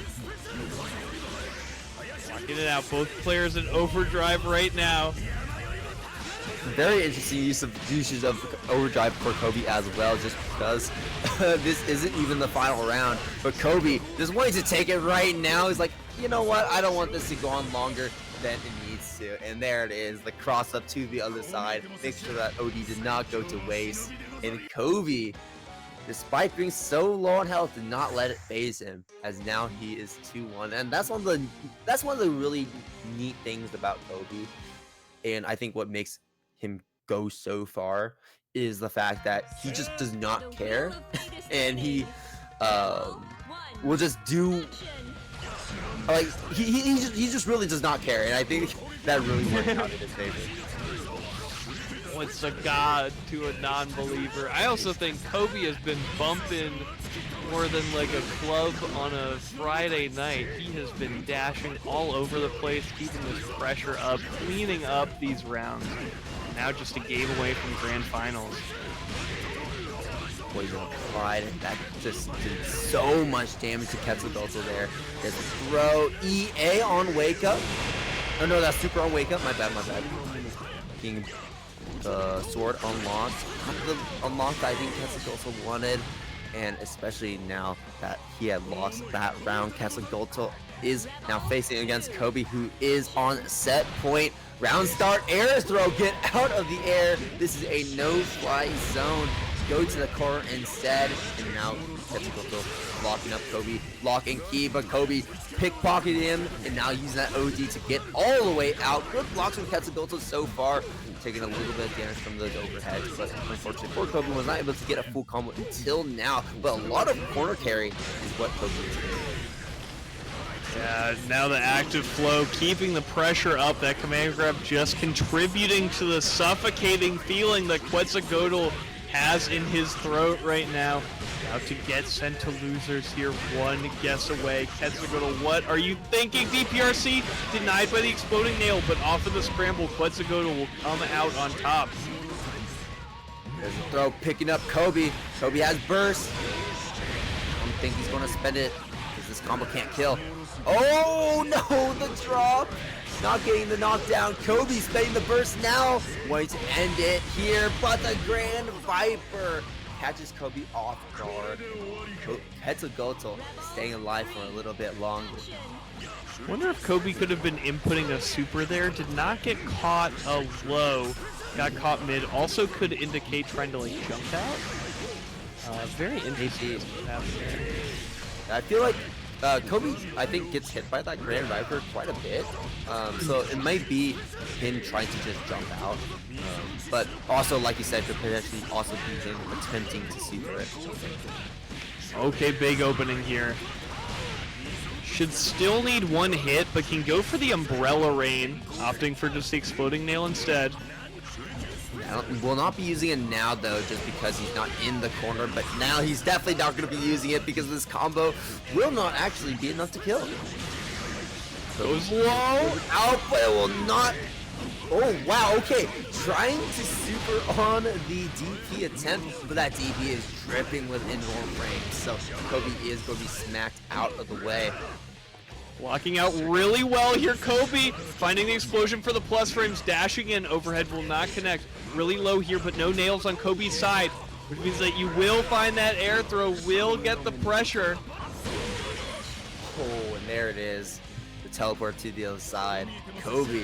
3-1 winners finals 1 and grand finals winners side is now his position.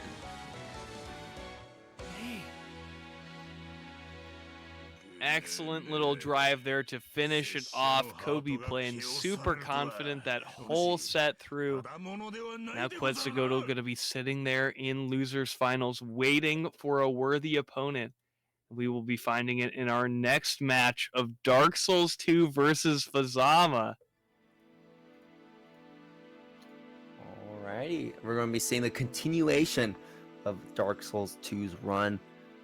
The goal is to get second place, and we're getting very, very close to that. But now we have Fuzzama to worry about.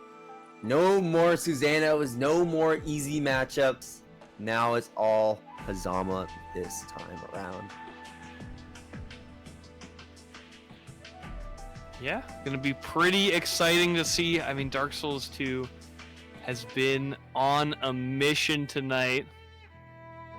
It's been making it happen.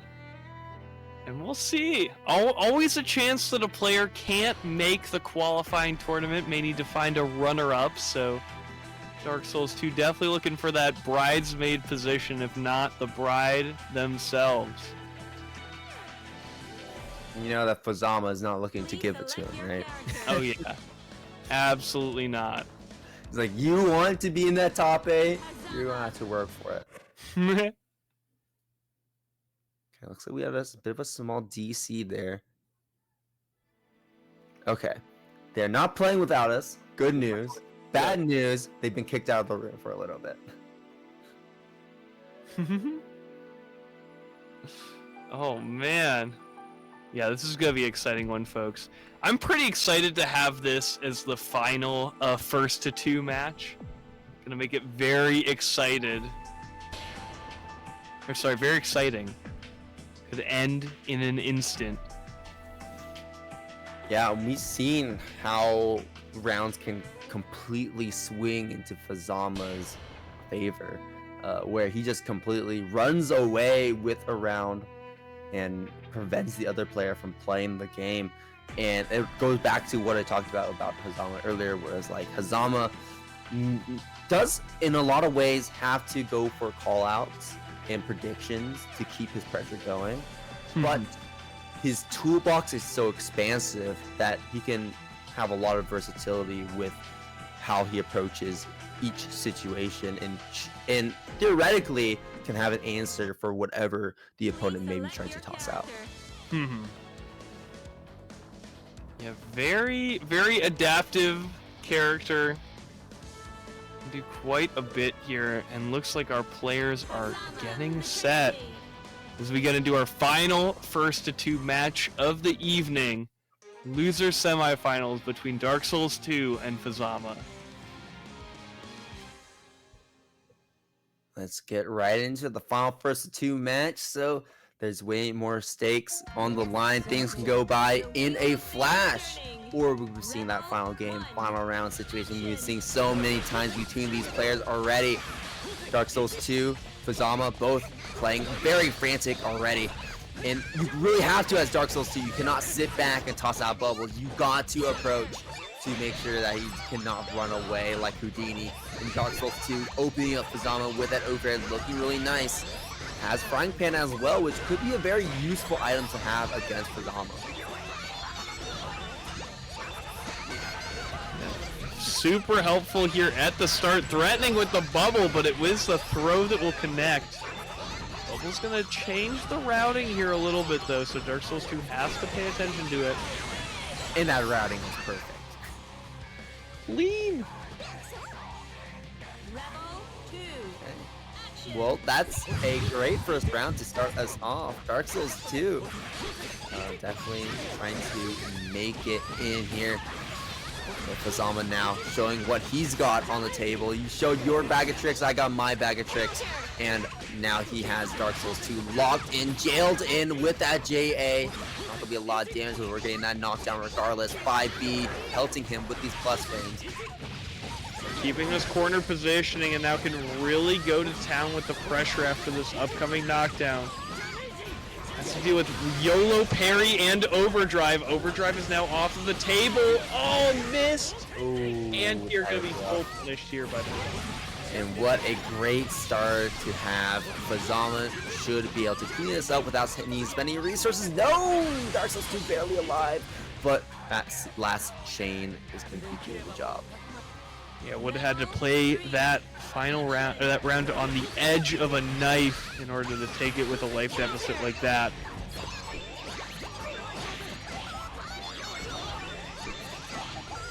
Fantastic recruiting as always with the donuts.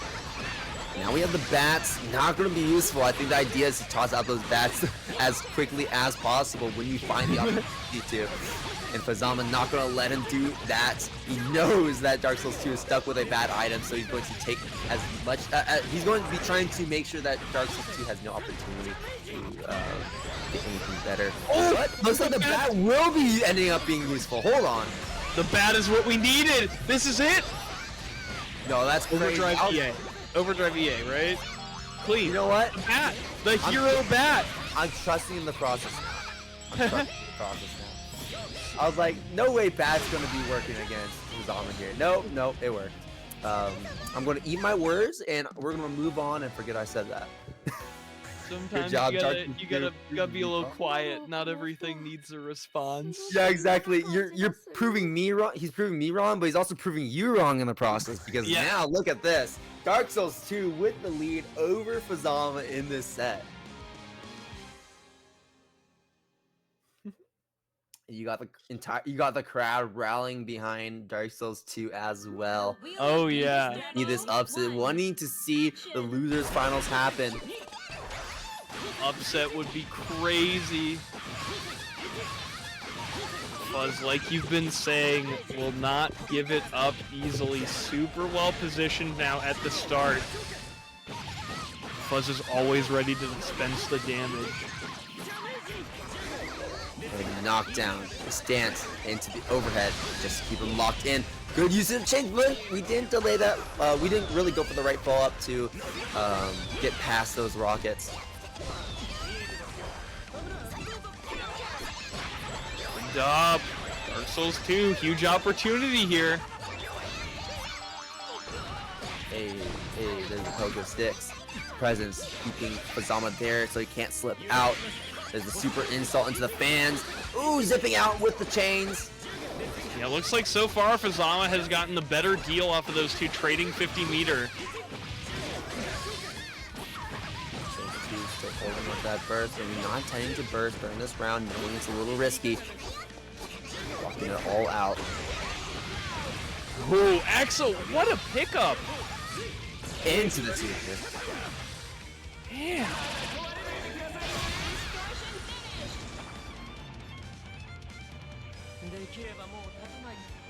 Rebel 2. Rebel 2 action. Dark Souls 2 finally playing against Fuzzama. Oh, sorry, my bad. Fuzzama finally getting his first round over Dark Souls 2 here. And once again, starting this next round off strong. The command grab, catching the recovery of that backdash. Oh, navigating past the chains so well, and now Dark Souls 2. Huge opportunity. Really blocks the bubble, clearing it so that he can't get out. Very smartly played, but also great job to Dark Souls 2 being able to get this confirmed. Another nice combo, as always, looking ever so clean.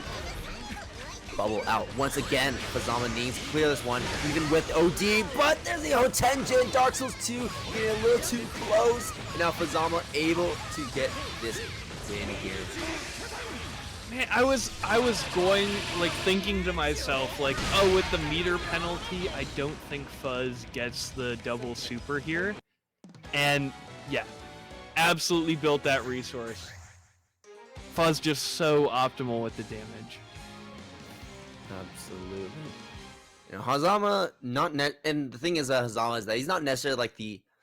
On average, he's a pretty low damage character, but he can absolutely do a ton of damage when given the opportunity to do so.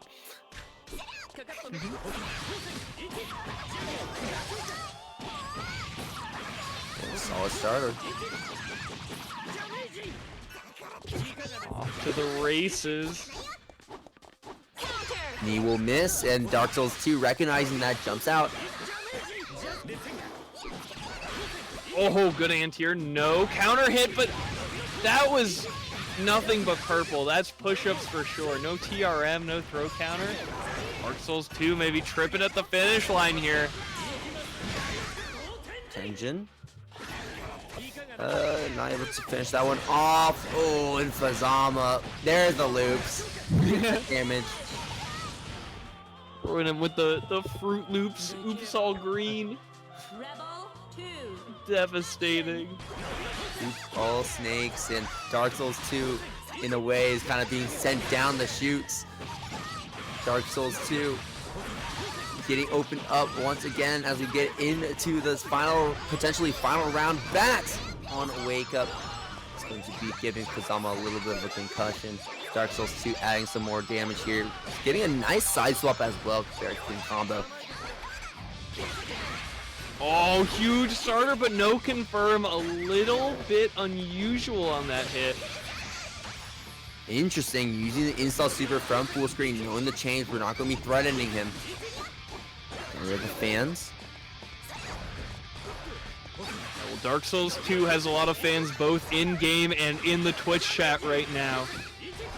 Really a force to be reckoned with here. Dodging out. Fuzzama out of chains. Has regained them. Oh my god, we're playing so patient. Huge anti-air. Can't quite convert the whole way. Oh dear.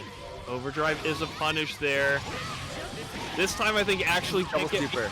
This should right. be dead, I think. 49 meters! Dark Souls 2, you're being gifted this round from God once again. Hold on. Flowing down from the sky, we see the heavenly light, the fan locking Fuzzama down, but now we have no more barrier. You have to play so careful and put on defense, so you gotta play this neutral immaculately. The install super into the donut. We're setting that immediately out. Fuzzama finding a small hit. That's not going to be catching Dark Souls 2. There's the hammers. This is going to be keeping Fuzzama honest from this range. Hammer hits once again. Overhead. Tech. What a direct. Almost at first. Oh no. And Fuzzama denying Dark Souls 2 that top 8 cut. As Fuzzama is going to be moving up to losers finals. Waiter, more points please. And now he's going to be trying to gatekeep his next victim in the form of a Quetzalgoatl. Man, what an incredible run from Dark Souls 2. Gonna have Fuzz in the hot seat now. Yeah. I mean, it's tough seeing Dark Souls 2 knocked out by that. Man. That was something that like Toledo said one time while spectating that like changed my outlook though, is that like someone was playing and they were low health, which means they had a really high burst regen rate. And they went in when they were like 9 out of 10, 8 out of 10 burst. And Toledo was like, what are you doing? Just like wait.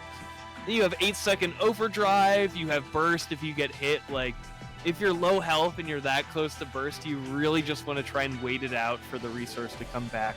Because if you check it, your burst regen is really high while your health is red. Yeah. That is true. That's true. I actually didn't even think about that. Yeah, so because like, you know, Dark Souls 2 got hit there, could have bursted it, could have, you know, used overdrive and neutral before threatening, like, could have really helped. But again, such a crazy run that Dark Souls 2 has had here tonight. Taking down some of the best of the best. Yeah, absolutely. And yeah, but that is the end of Dark Souls 2's run. So we're not going to be seeing any more platinum, and it's all snakes, baby. Quetzalgoatl now has his next target, the next player on his hit list, Fuzzama. Let's see it. Here we go. Losers finals, the snake off is happening. Who's the garden snake? Who's the venomous snake? Quetzalgoatl trying to establish himself as the king cobra. There's the burst immediately on Fuzzama's combo there as he managed to land that chain. Good blocks. Yeah, ton of IVs there. Quetzalcoatl paying attention here on defense, trying to get those additional frames. That could potentially have been a not too great whiff for Quetzalcoatl, but Fuzzama not able to get too much off of it. He's 2A, 5B, now ending his turn. But backing up, tossing all those chains. And went for a almost vertical chain as well, a very harsh diagonal one, just to catch Quetzalcoatl if he tried to run in. Yeah, pretty good control there, finding the whiff on the 5B. Fuzzama getting a little tricky there at the end. Okay.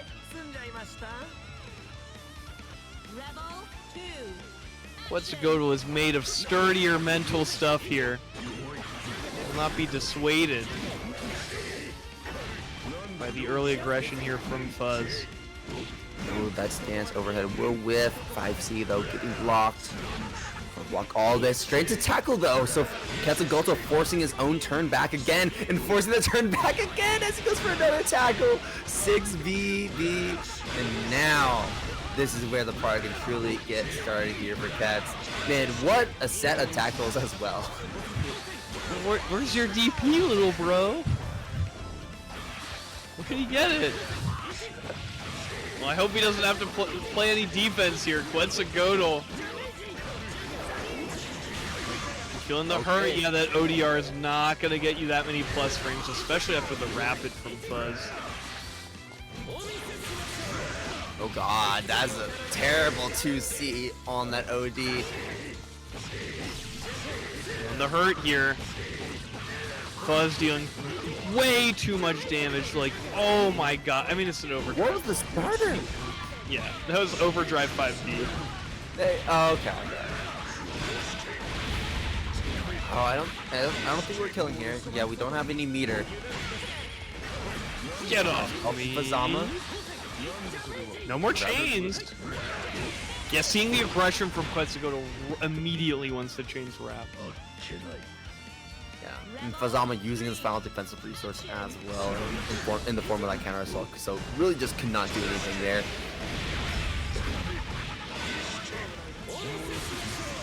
Okay, 5A gonna stay pretty neutral there, maintaining his turn.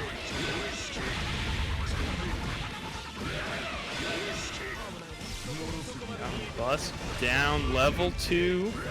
Sonic Spin could definitely see some shenanigans with that. The pillar is a very good stop sign in every matchup, especially one where a snake is running at you.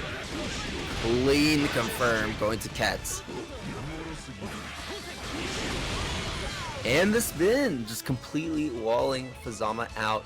And that was in reaction to that horizontal chain from Fuzzama. Excellent play. Quetzalcoatl taking a lead here. Really wants to secure that spot in this final bracket. The wheel of fate is turning. Rebel 1. And he very well might do that. Starting off strong, like he said, 1-0. So he gets to make that 2-A, potentially 3-0 here. Drawing the first blood against Fuzzama. Yeah, but Fuzz is the one who wins out on the positioning. Got Quetzalcoatl's back to the corner, but a bold walkout there by Quetzalcoatl. Okay, 5A. 5A does not care about that OD. Take all of this damage instead, and let's go to the other corner. Let's take you for a trip. Let's see those sights. Quetzalcoatl tackle to trying to maintain his turn, but this time Fuzzama not going to get hit by it, but will get hit by that JA to continue to wall him out. Vertical chain catching Quetzalcoatl on an anti-air attempt. forcing Quetzalcoatl into the corner instead. Fuzzama clawing back his positional advantage. Good threat here. What a corner pull, and then the burst bait afterwards. Fuzzama dealing a devastating blow to Quetzalcoatl's life and resources here. Just taking him for everything he's worth. Oh, but that could be an unfortunate drop, and it very well be an unfortunate drop for Fuzzama, not getting that knockdown. Ooh, that might be even worse. Okay, no, Fuzzama not able to get much off of it. First from Fuzzama on the Grand Viper. Potention will connect. We will get our double super, and this should be enough to take out Quetz. Yeah, fake out, keeping it fast. They're routing into that super quick. Yeah, wow. Fuzz got so much that round. Start tackle, jump back chain. Fuzzama weaving around Quetzalcoatl's options.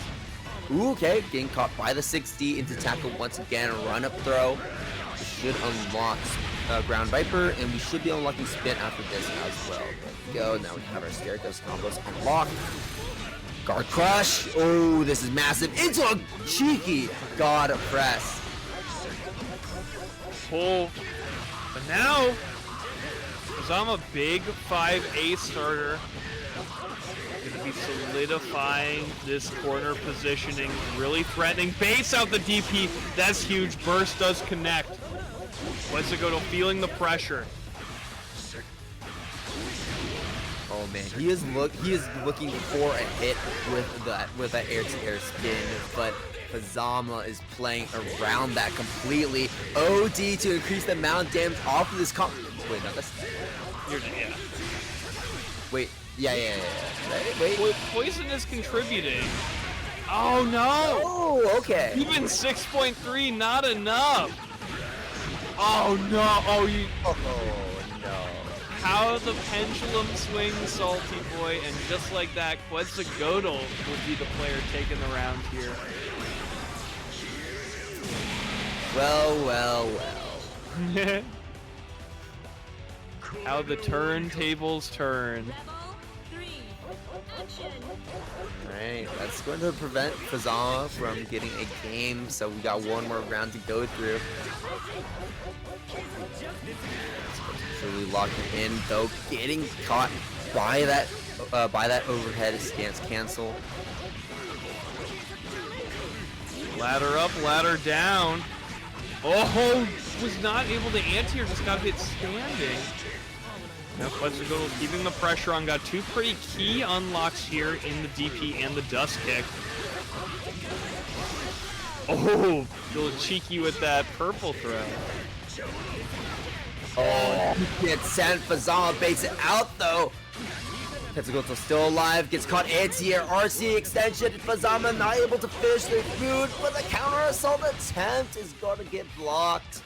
Fuzzama now officially getting his game. Wow, all right. Well, definitely the back and forth is still here. It definitely felt like after that first round, Fuzzama was going to take a really dominating game. But still, these two going back and forth off of one another.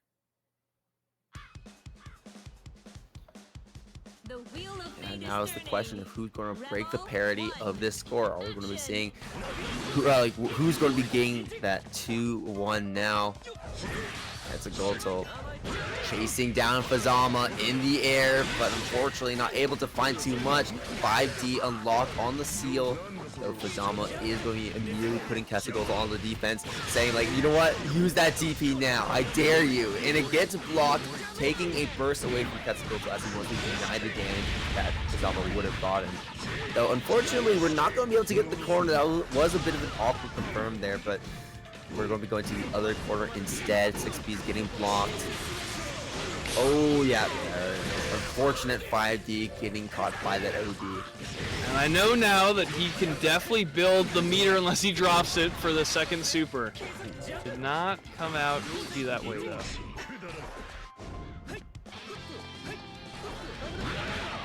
Back to the talking stage in neutral, but swinging in the aggressive 6D. Quetzalcoatl.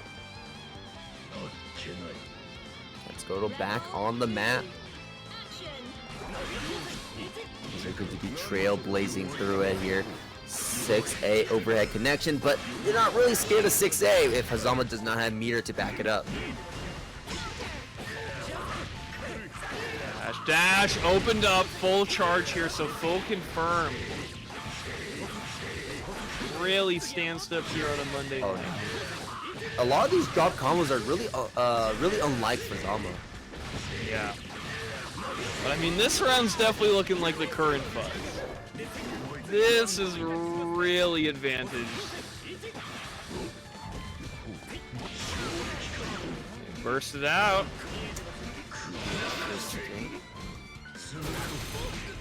Crush. Fuzzama gonna hold on to that burst. Oh, finds his mark. 5 though. Could be a whole lot. Oh my gosh, yeah, we're just fumbling our seal unlocks. She connects and yeah, very clean there. Consistent with the Hotenjin. Fuzz taking a round back. Yeah, Fuzzama, I feel like out of all the Fuzzama players, has the highest success rate of hitting those Hotenjins. I like keeping it simple there where you don't need much additional damage. Like, just go for the stance anti-air. Okay, chasing Fuzzama up in the air. Stop air teching. He's like, stop air teching. Trying to press a button afterwards. Just walling him out with these JAs. But Fuzzama is not really taking too much damage from this, and not caring all that much. And now it's even up the life toll just off that one combo. Quetzalcoatl backing up. 2C attempt. Fuzzama continuing his turn. Pressure on. Really doesn't want to get opened up. This Grand Viper can turn any stray hit into a full combo here for Quetzalcoatl. Regressiveness from Quetzalcoatl to just stay in this lifesteal ring. Continue to keep this pressure going. The guard crush. Fuzzama dropping that barrier for just a little bit, and Quetzalcoatl going to be getting a decent amount of reward here. Qualifying off of it, get off of me, throw tact, air to air. Again, Quetzalcoatl has shown such mastery over his opponent being in the air tonight. Saw it the most, I think, against Adroth, but just completely in control of this. Fuzzama just keeps trying to go for, trying to air tech in the corner and trying to get out, like by pressing a button, by doing a move, by maybe trying to air dash out, and that is just not working. Hasn't been realized here.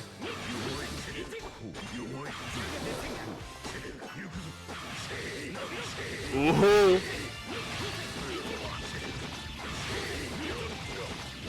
To the races we go.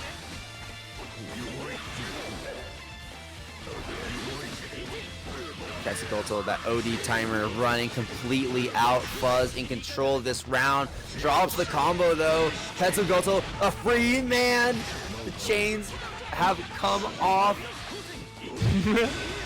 The run under to maintain the corner as Fuzzama puts himself into the corner instead. That backdash for the spacing to get out of range of the button from the after the dive kick was very smart for Quetzalcoatl as well. Though Fuzzama getting some really nice conversion of the chains, and what a sick combo. Oh, great, but air throw reset as well. Quetzalcoatl though keeping his hands on the steering wheel and will be reacting to that in time, but unfortunately will be caught by that Hotenjin, and that should be enough to get this round.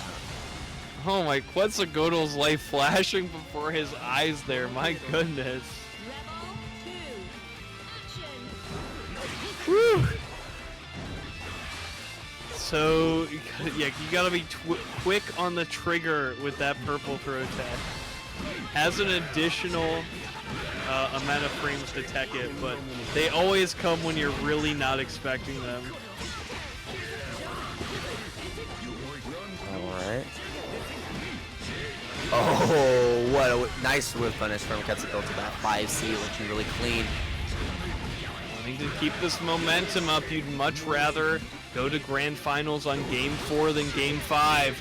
Quetzalcoatl looking super confident here. Clean 2A. He's him. Oh yeah. Cleaned up there with meter to spend, had more in the tank.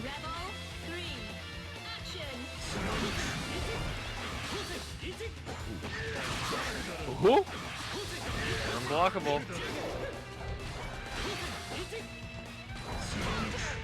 Tackle. Nice anti-air. Oh, yes. Oh, Quetzalcoatl's gonna smoke him through that. This is And what disrespect there? A mash, an EA, all would have easily defeated that overhead by Quetzalcoatl, but just had the read that Fuzzama was gonna be scared.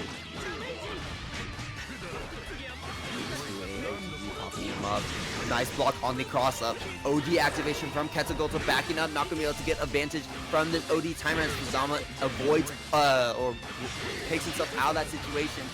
And now he's going to silently push Quetzalcoatl closer to the wall, but Quetzalcoatl getting himself out. Nice block on that 6D, the falling down air button keeps Fuzzama locked on the ground, and a great combo coming in here. Stabilizing Fuzzama with the 6D, going to begin to knock down another seal unlocked. Tries to go for a spin over it, but that's going to win, and Fuzzama going to be able to get this punish into the horizontal. Should be a double super combo. And can proc overdrive before the burst can come out for Quetzalcoatl. I think this will definitely be it. Activate it. Quetzalcoatl press the button. Go into OD. Go into OD now. Quetzalcoatl. There we go. Oh my god. OD from Quetz. Oh wait, that was the wrong move. Never mind. Oh god. And we're going to a game 5, folks.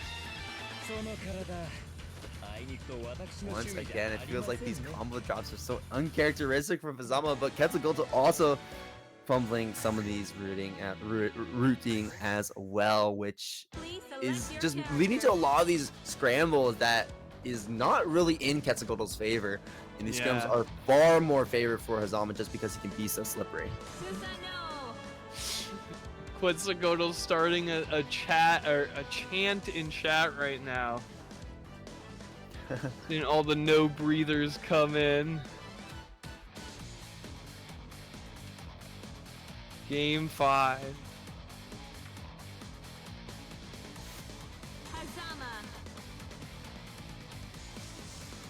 Okay. I don't know if he's found his people yet, if he's found his groove, maybe found the right music. I'm just going to go to random and hopefully the Aux doesn't play trash. Never let a Susan O player on the Aux. Yeah, exactly. They're going to be playing Must Die, and you're going to have to listen to it for the rest of the bracket because no one's going to swap it off. And with that devious setup, but okay, Quetzalcoatl. Well positioned here. Fuzz, maybe a little bit too ambitious there. Could have taken the free EA, but actually getting quite a bit off of that overdrive, so maybe feeling that is worth it. Uh-oh, drop the combo! Oh my god, every single time Fuzzama draws with these combos, it is so devastating. Quetzalcoatl immediately capitalizing off every chance he gets. These scrambles have not been working out well. What a chase down! Quetzalcoatl able to jail Fuzzama to the ground. Now getting this excellent confirm. 60 on the OD, unfortunate. Fuzzama on top of these OD timings and the way OD can just equalize the round immediately, or even better, push the advantage in Fuzzama's favor is absolutely absurd. Slowing the pace down. Gunshot RC will not solidify this just yet. Quetzalcoatl getting a little bit low on barrier. Probably won't amount to nothing, especially when the God Press connects, but no meter to RC. It means that is not enough, but the throw qualifying this round for Quetzalcoatl. One more round to go, but we said that last game as well. Fuzzama is always able to make something work, but maybe not this round. 5C. Quetzalcoatl getting that DP unlocked pretty early here, but unfortunately not able to unlock that Grand Viper just yet. Able to lock it here with a nope, just level 2 tackle. We're just 3K off of a DP meter alert. Okay. Nothing to see here. Anti-air, the lifesteal ring going to be tagging on extra damage. Oh my god, what the hell? Bro, you got a purple throw there. Yeah, that'd be psycho. The unseen. Yo, what the hell? Where's the purple throw? Yeah, exactly, Fuzzama, man. you have to take advantage of the fact that you got off the screen. What? Okay, honestly, like, that was a melty blood combo right there. Well, I had never seen Fuzzama go up that high for that long. That overdrive combo definitely equalized the health bars quite a bit here, so anyone's game here. I don't know if this hit is enough. We did just build the overdrive. Yeah, if we want to pop OD, I think it can kill. But it is also just like I think, because I don't, because I'm sure that Fuzzama's not confident in either. Instead, confident in popping the OD here. Let's see if we can make something work. Spamming those chains. Put on the defensive though. Very little. Okay, we're not gonna spend our resources actually. Just electing to block it all out. And it looks like it will work out. Fuzzama able to stay alive despite that pixel of life remaining. We're at a final game, final round situation here, a losers finals. Quetzalcoatl needs the second place win. Fuzzama putting on such a fight, backing up, sending out those chains. Ooh, the movement as well. That's going to be catching Quetzalcoatl falling down after an attempted air-to-air attempt. Even knockdown here with dive. Okay. Way Quetzalcoatl able to escape the corner and just slip past that 2C. The escape artist maneuvering there from Quetzalcoatl. Fuzzama spending all those chains just to put himself in the corner. May be regretting that soon. He's putting himself into the escape room now, has to find the cryptic clues to get out. Fuzzama, though, able to do that so easily. 5D, Quetzalcoatl might as well get a free seal unlock while he has the opportunity to. 2C attempt, but the dive was just out of that range. Yes.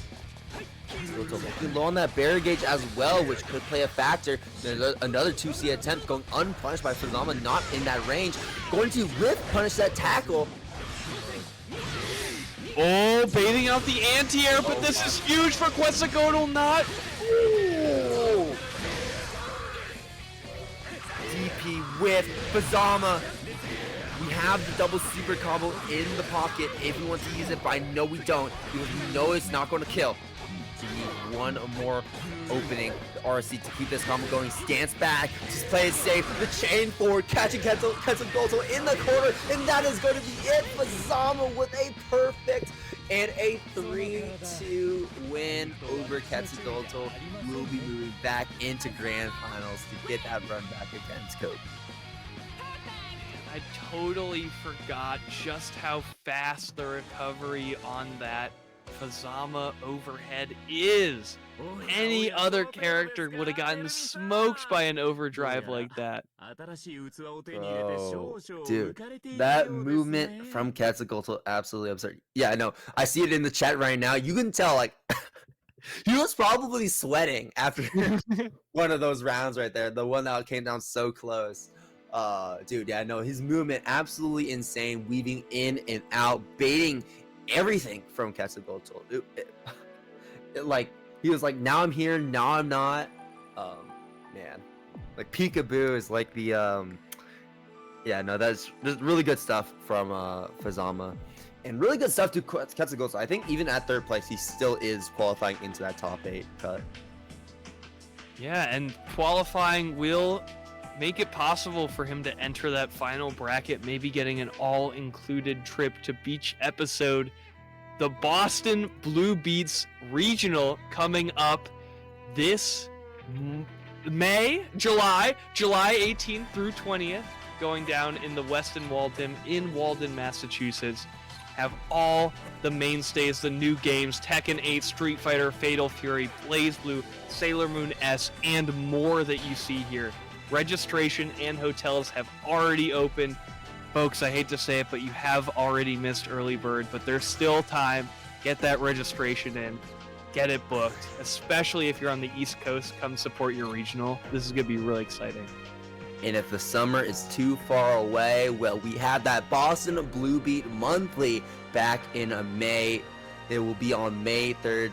This year, of course, we got Under Night, Fatal Fury, BlazBlue Centralfiction. Basically, all the games that you saw at Boston Blue Beat each episode will be present here. Many of them will be streamed, so tune in to the Boston Blue Beat channel if you're not in the area, and support the stream, support the local, and keep our players. I mean, just keep our players supported as we go into this new year, and as we get further into this new year. All right, and here we go. commencing our grand finals. Here, we're going to have Kobe versus Fuzzama, running it back from winners semifinals. They're here to do it all over again. Yeah, last time Kobe did take it 2-0. It is a terrible matchup for Fuzzama, but right now Fuzzama certainly is locking in, and maybe it is that race to get the most points. Before I was like, you know what? Fuzzama being sent down to losers right there. There's a possibility he doesn't show back up, but he is showing he's here for a reason. And I'm excited to see, now that we're at the first of 3, to see how many games he can take and if that reset is possible. Let's see how it shakes up. It was pretty in Fuzzama's favor when they played in that game 1 in winner's side, but see how it shakes out. We're going to be seeing right now grand finals here of Boston Blue Beat Burst Limit. The final week number 10 of our qualifiers is going to be between Kobe and Fuzzama. Fuzzama on the loose side, Kobe on the winner side. Fuzzama kill Kobe on the bang, and Kobe is starting us off with a bang by bringing Fuzzama to the corner immediately, and also forcing out an OD from Fuzzama as well. Yeah, the soul read off round start with that air grab. Both of these players dropping some pretty significant confirms here at the start. We're just getting into it. Teleport though, very sneaky. Kobe stealing the corner into the process. This is going to be doing a ton of damage, but not enough damage to kill. Ooh, the Hotenjin confirmed. This should be the side swap. I know we're not going to be spending it on the double super. Yep, and Overdrive has already been built again for Fuzzama, so you can really threaten here with the 8 seconds, choosing to go for Burst instead, trying to have this early momentum against Kobe. Finds it, will Kobe burst as well? Yes, but Fuzzama was ready for it. So much action here in this first round of Grand Finals. Absolutely, but now we're going to be seeing a little bit less action comparatively, as we're going to be starting off this next round with no OD gauge at all. So it's going to be quite a bit of time until we get to the point where we start getting crazy with our OD and the movement that presents to us. But currently, Kobe is preventing Fuzzama from moving around with those nails, but right now Fuzzama is getting out of that corner, placing Kobe into the corner instead. A free man once again, but drops the combo. Fuzzama, so many combo drops this tournament. Oh, huge drive starter. Off to the races here, but still gonna lift that conversion. Into the corner once again. We're just trading places back and forth. He's grabbing him by the shirt. Where do you think you're going? But Kobe just getting his way out one way or another. Not enough to get the kill, but the poison continues to tack on more damage to Fuzzama. Attention, going to lock Kobe out of the burst a little bit longer. Fuzzama maybe trying to go and bait out that burst one more time, but Kobe not biting. Kobe knows he needs that one more hit. There's the OD activation. Now we're seeing all the movement that comes from it. Oh, we go straight for a super on Fuzzama as he tries to go for a 5A, and we have the near to back it up to keep it safe. Yeah, Kobe completely safe if that was blocked there, had access to the super RC.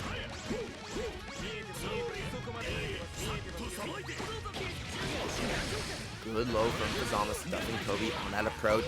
Into the throw as well. This should be corner carry right now. Chase him up into the air. Here's the knockdown. Might be so far from Kobe. Right up that double jump maybe a little bit too quickly. Don't want to be predictable in the air here.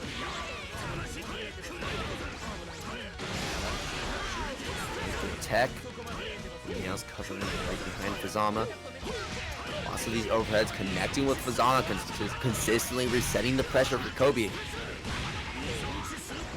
should be all 4 seals now. And maybe an umbrella set? Yeah, there we go. There's the umbrella set. But Fuzzama, knowing what Kobe's combo structure looks like, it's like, you know what? I'm just going to go ahead and roll out because I can do that. And Kobe's going to be taking a lot of damage from this combo. That's sweet though. think he's got it. Poison? Yeah. Oh, oh no! What? You know what? I stuck with my guns right there. I don't think this is gonna kill. And now he's gonna go sicko mode. Oh my gosh, Fuzzama's gonna feel so sad. Look at this magic pixel. And okay. What it?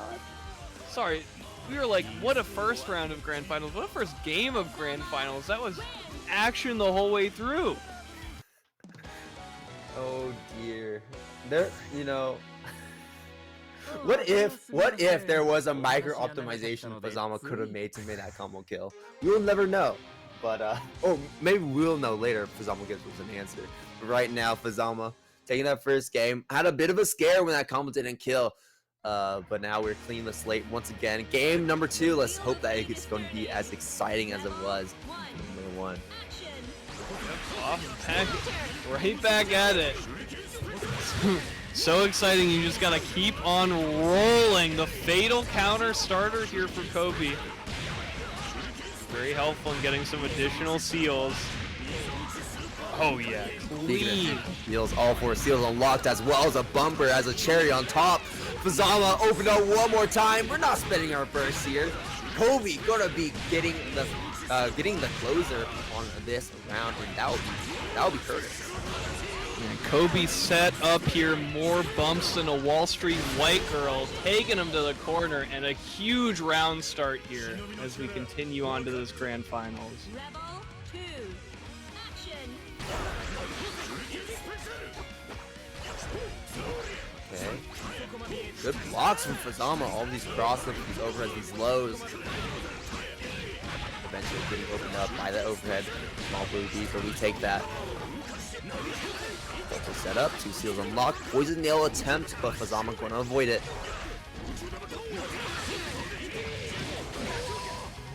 Oh. Fuzzama very threatening in this positioning, finding the throw. Okay, should be able to get the knockdown now. Oh, and there's the low.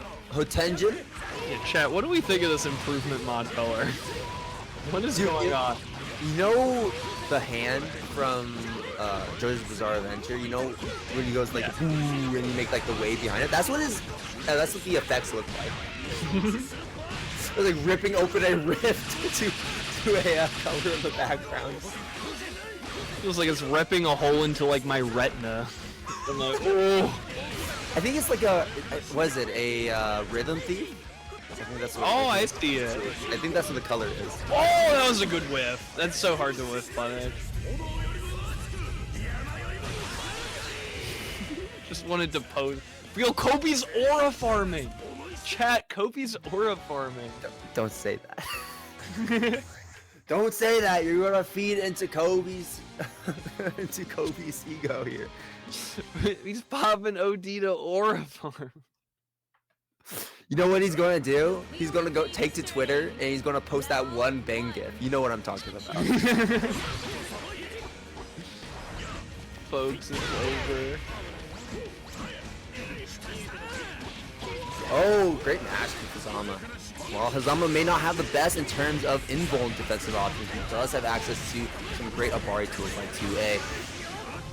Reese, oh, missed the anti-air, but still Kobe coming out on top. Oh, the command grab, that's going to catch recovery of the 2B. Nice grip of damage off that, excellent, but can't finish, but will after that little interaction. He said he's aura farming, and now suddenly Kobe just got the buff. Look at him running away with that round, trying to break the parity to make it a 2-1 over Fuzzama. We don't want to reset here. We want to have some sleep tonight. Yeah, Kobe just needs the commentators to be like the anime background characters, and he can win really quickly. He's just like, ugh, but Kobe, he's on his last legs. How's he gonna do it? That move is called 5B. It's quite good to poke in neutral. You should use that more. Ugh, but Kobe, he's still struggling. He's got the spider move. You know what? Spider no jutsu. That is an ancient technique. You know what fighting game tournaments need, Mora? We need cutaway gag. We just cut away from the tournament and just have a short gag, and then you just come back and you see the rest of the fight progressing. We're moving faster than I can see. That super really is hype moments in Aura. It really is. The BlazBlue community is just hype moments on Aura. You ask, like, do you have money in the pot? No, we just got hype moments on Aura. You got a world tour. Oh my, I was hoping so much for the Arc World Tour retro game. Not gonna happen. BlazBlue Fiends. We just got hype moments in Aura. Okay, slide into RC, counter assault from Fuzzama, explosion coming out from Kobe, using the bumper to get out of range of Fuzzama as well. Very smartly played. Kobe just helped Fuzzama here. There's a throw. That's going to be good. Blue B. Oh my God. Okay. But that was almost down to time as well. Kobe with the win. Sitting at a 2-1. Looks like Fuzzama's going to take a minute to accept this rematch, thinking about what their next course of action will be. Kobe, I mean, yeah, Kobe just doing what Kobe does best and bring these games, extend the length of these games so long, just because how consistently good he is at playing this movement game and managing his risk and reward. But no, wait, hold on, my bad. No, Kobe sucks, because, see, what I just did right there was feed into his ego once again. Kobe, actually, you need to stop doing what you do. Stop aura farming. Kobe's 1 win away from grand finals, and he's on fraud watch. Most points in burst limit history. You're going for the loops immediately. Oops, all snakes. Okay, Kobe explosion getting out of the corner. Big threat here. Plenty of nails. Can go for bumper. Can go for umbrella. Goes for the safe round. Fuzzama creating some space so he can use the chase and zip on out. What an air ball with the drive there from Kobe. And the Poison is going to make that combo damage look a little bit more like 3K. Oh, huge launch there from Fuzzama. So much untech on that. Absolutely. Oh wow, but the nails though catches Fuzzama! And Kobe with the meter into the super. Kobe on tournament point. And the super is extra long, so Kobe gets additional active flow burst regen during it. Too smart. Optimal. Optimal in every sense of the word. Slide in. Okay. Well, that's not gonna work. Fuzzama, nice whip punish. Take him to the other side. Get back into the corner. I love how he just tosses him like that. I love that move. Kobe. Good connection here. Confirmed. Poison to add some more to this combo. 2 seals unlocked with a bumper as well. Going for a low. We're going to be staying pretty zero, so we're not going to be able to get any advantage off that OD, but we're going to be getting even more advantage off of this OD now. We found a combo.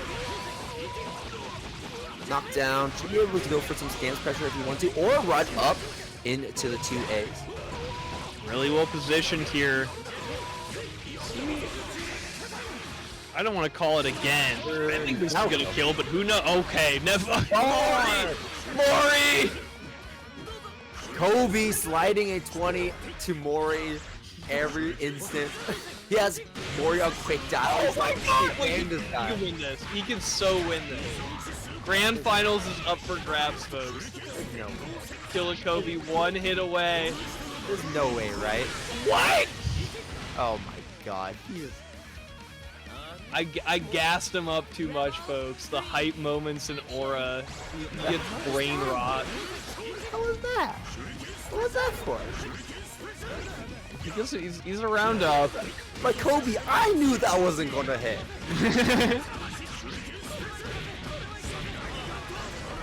Corner we go, Poison. Attacking on this damage. Finds the whip.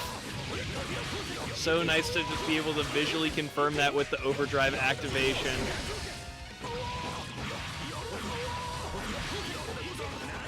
Bring him up. Okay, not getting the knockdown though, so that's going to give Kobe a chance to tech into those nails. Was really regretting that in that bump. Activating Kobe here. Okay, all 4 seals are on the deck.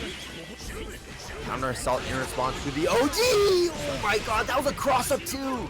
Wow, I was like, what side is that even on? Oh no, he's not. Please, no hype moments in Aura. Whoa! He got it, folks. He always gets it. When you least expect it, the hype moments in Aura come for you. What did he win? He won points. He won digital points. That's what he got. But Kobe is going to be your winner for week 10 of Boston Blue beat First Limit. Securing what? 700 points now? 700 points. Like you said, probably a record for Burst Limit at this point. Yeah, over so many different games. It's quite impressive. Folks, thank you for tuning in for this final week of Burst Limit. It's been great watching these matches with you, great commentating, great final set that we had there. And keep aware, follow Boston Blue Beat on Twitter to keep track of when that final bracket is going to be really exciting. There'll be a trip to Boston Blue Beat Beach episode, everything included on the line. Is going to be a super excited finale to Burst Limit. So stay tuned. It's going to be awesome to see all of our top 8 competitors duke it out to get that free trip. And look forward to the rest of the events that Boston Blue Beat will be holding on later into the year. This may be the end of Burst Limit, but there's always going to be new seasons starting throughout the year and in preparation for each episode as well. So go ahead and tune into that. I've been Salty Boy, joined here on the mic with the one and only Deadward. Have a good night, folks.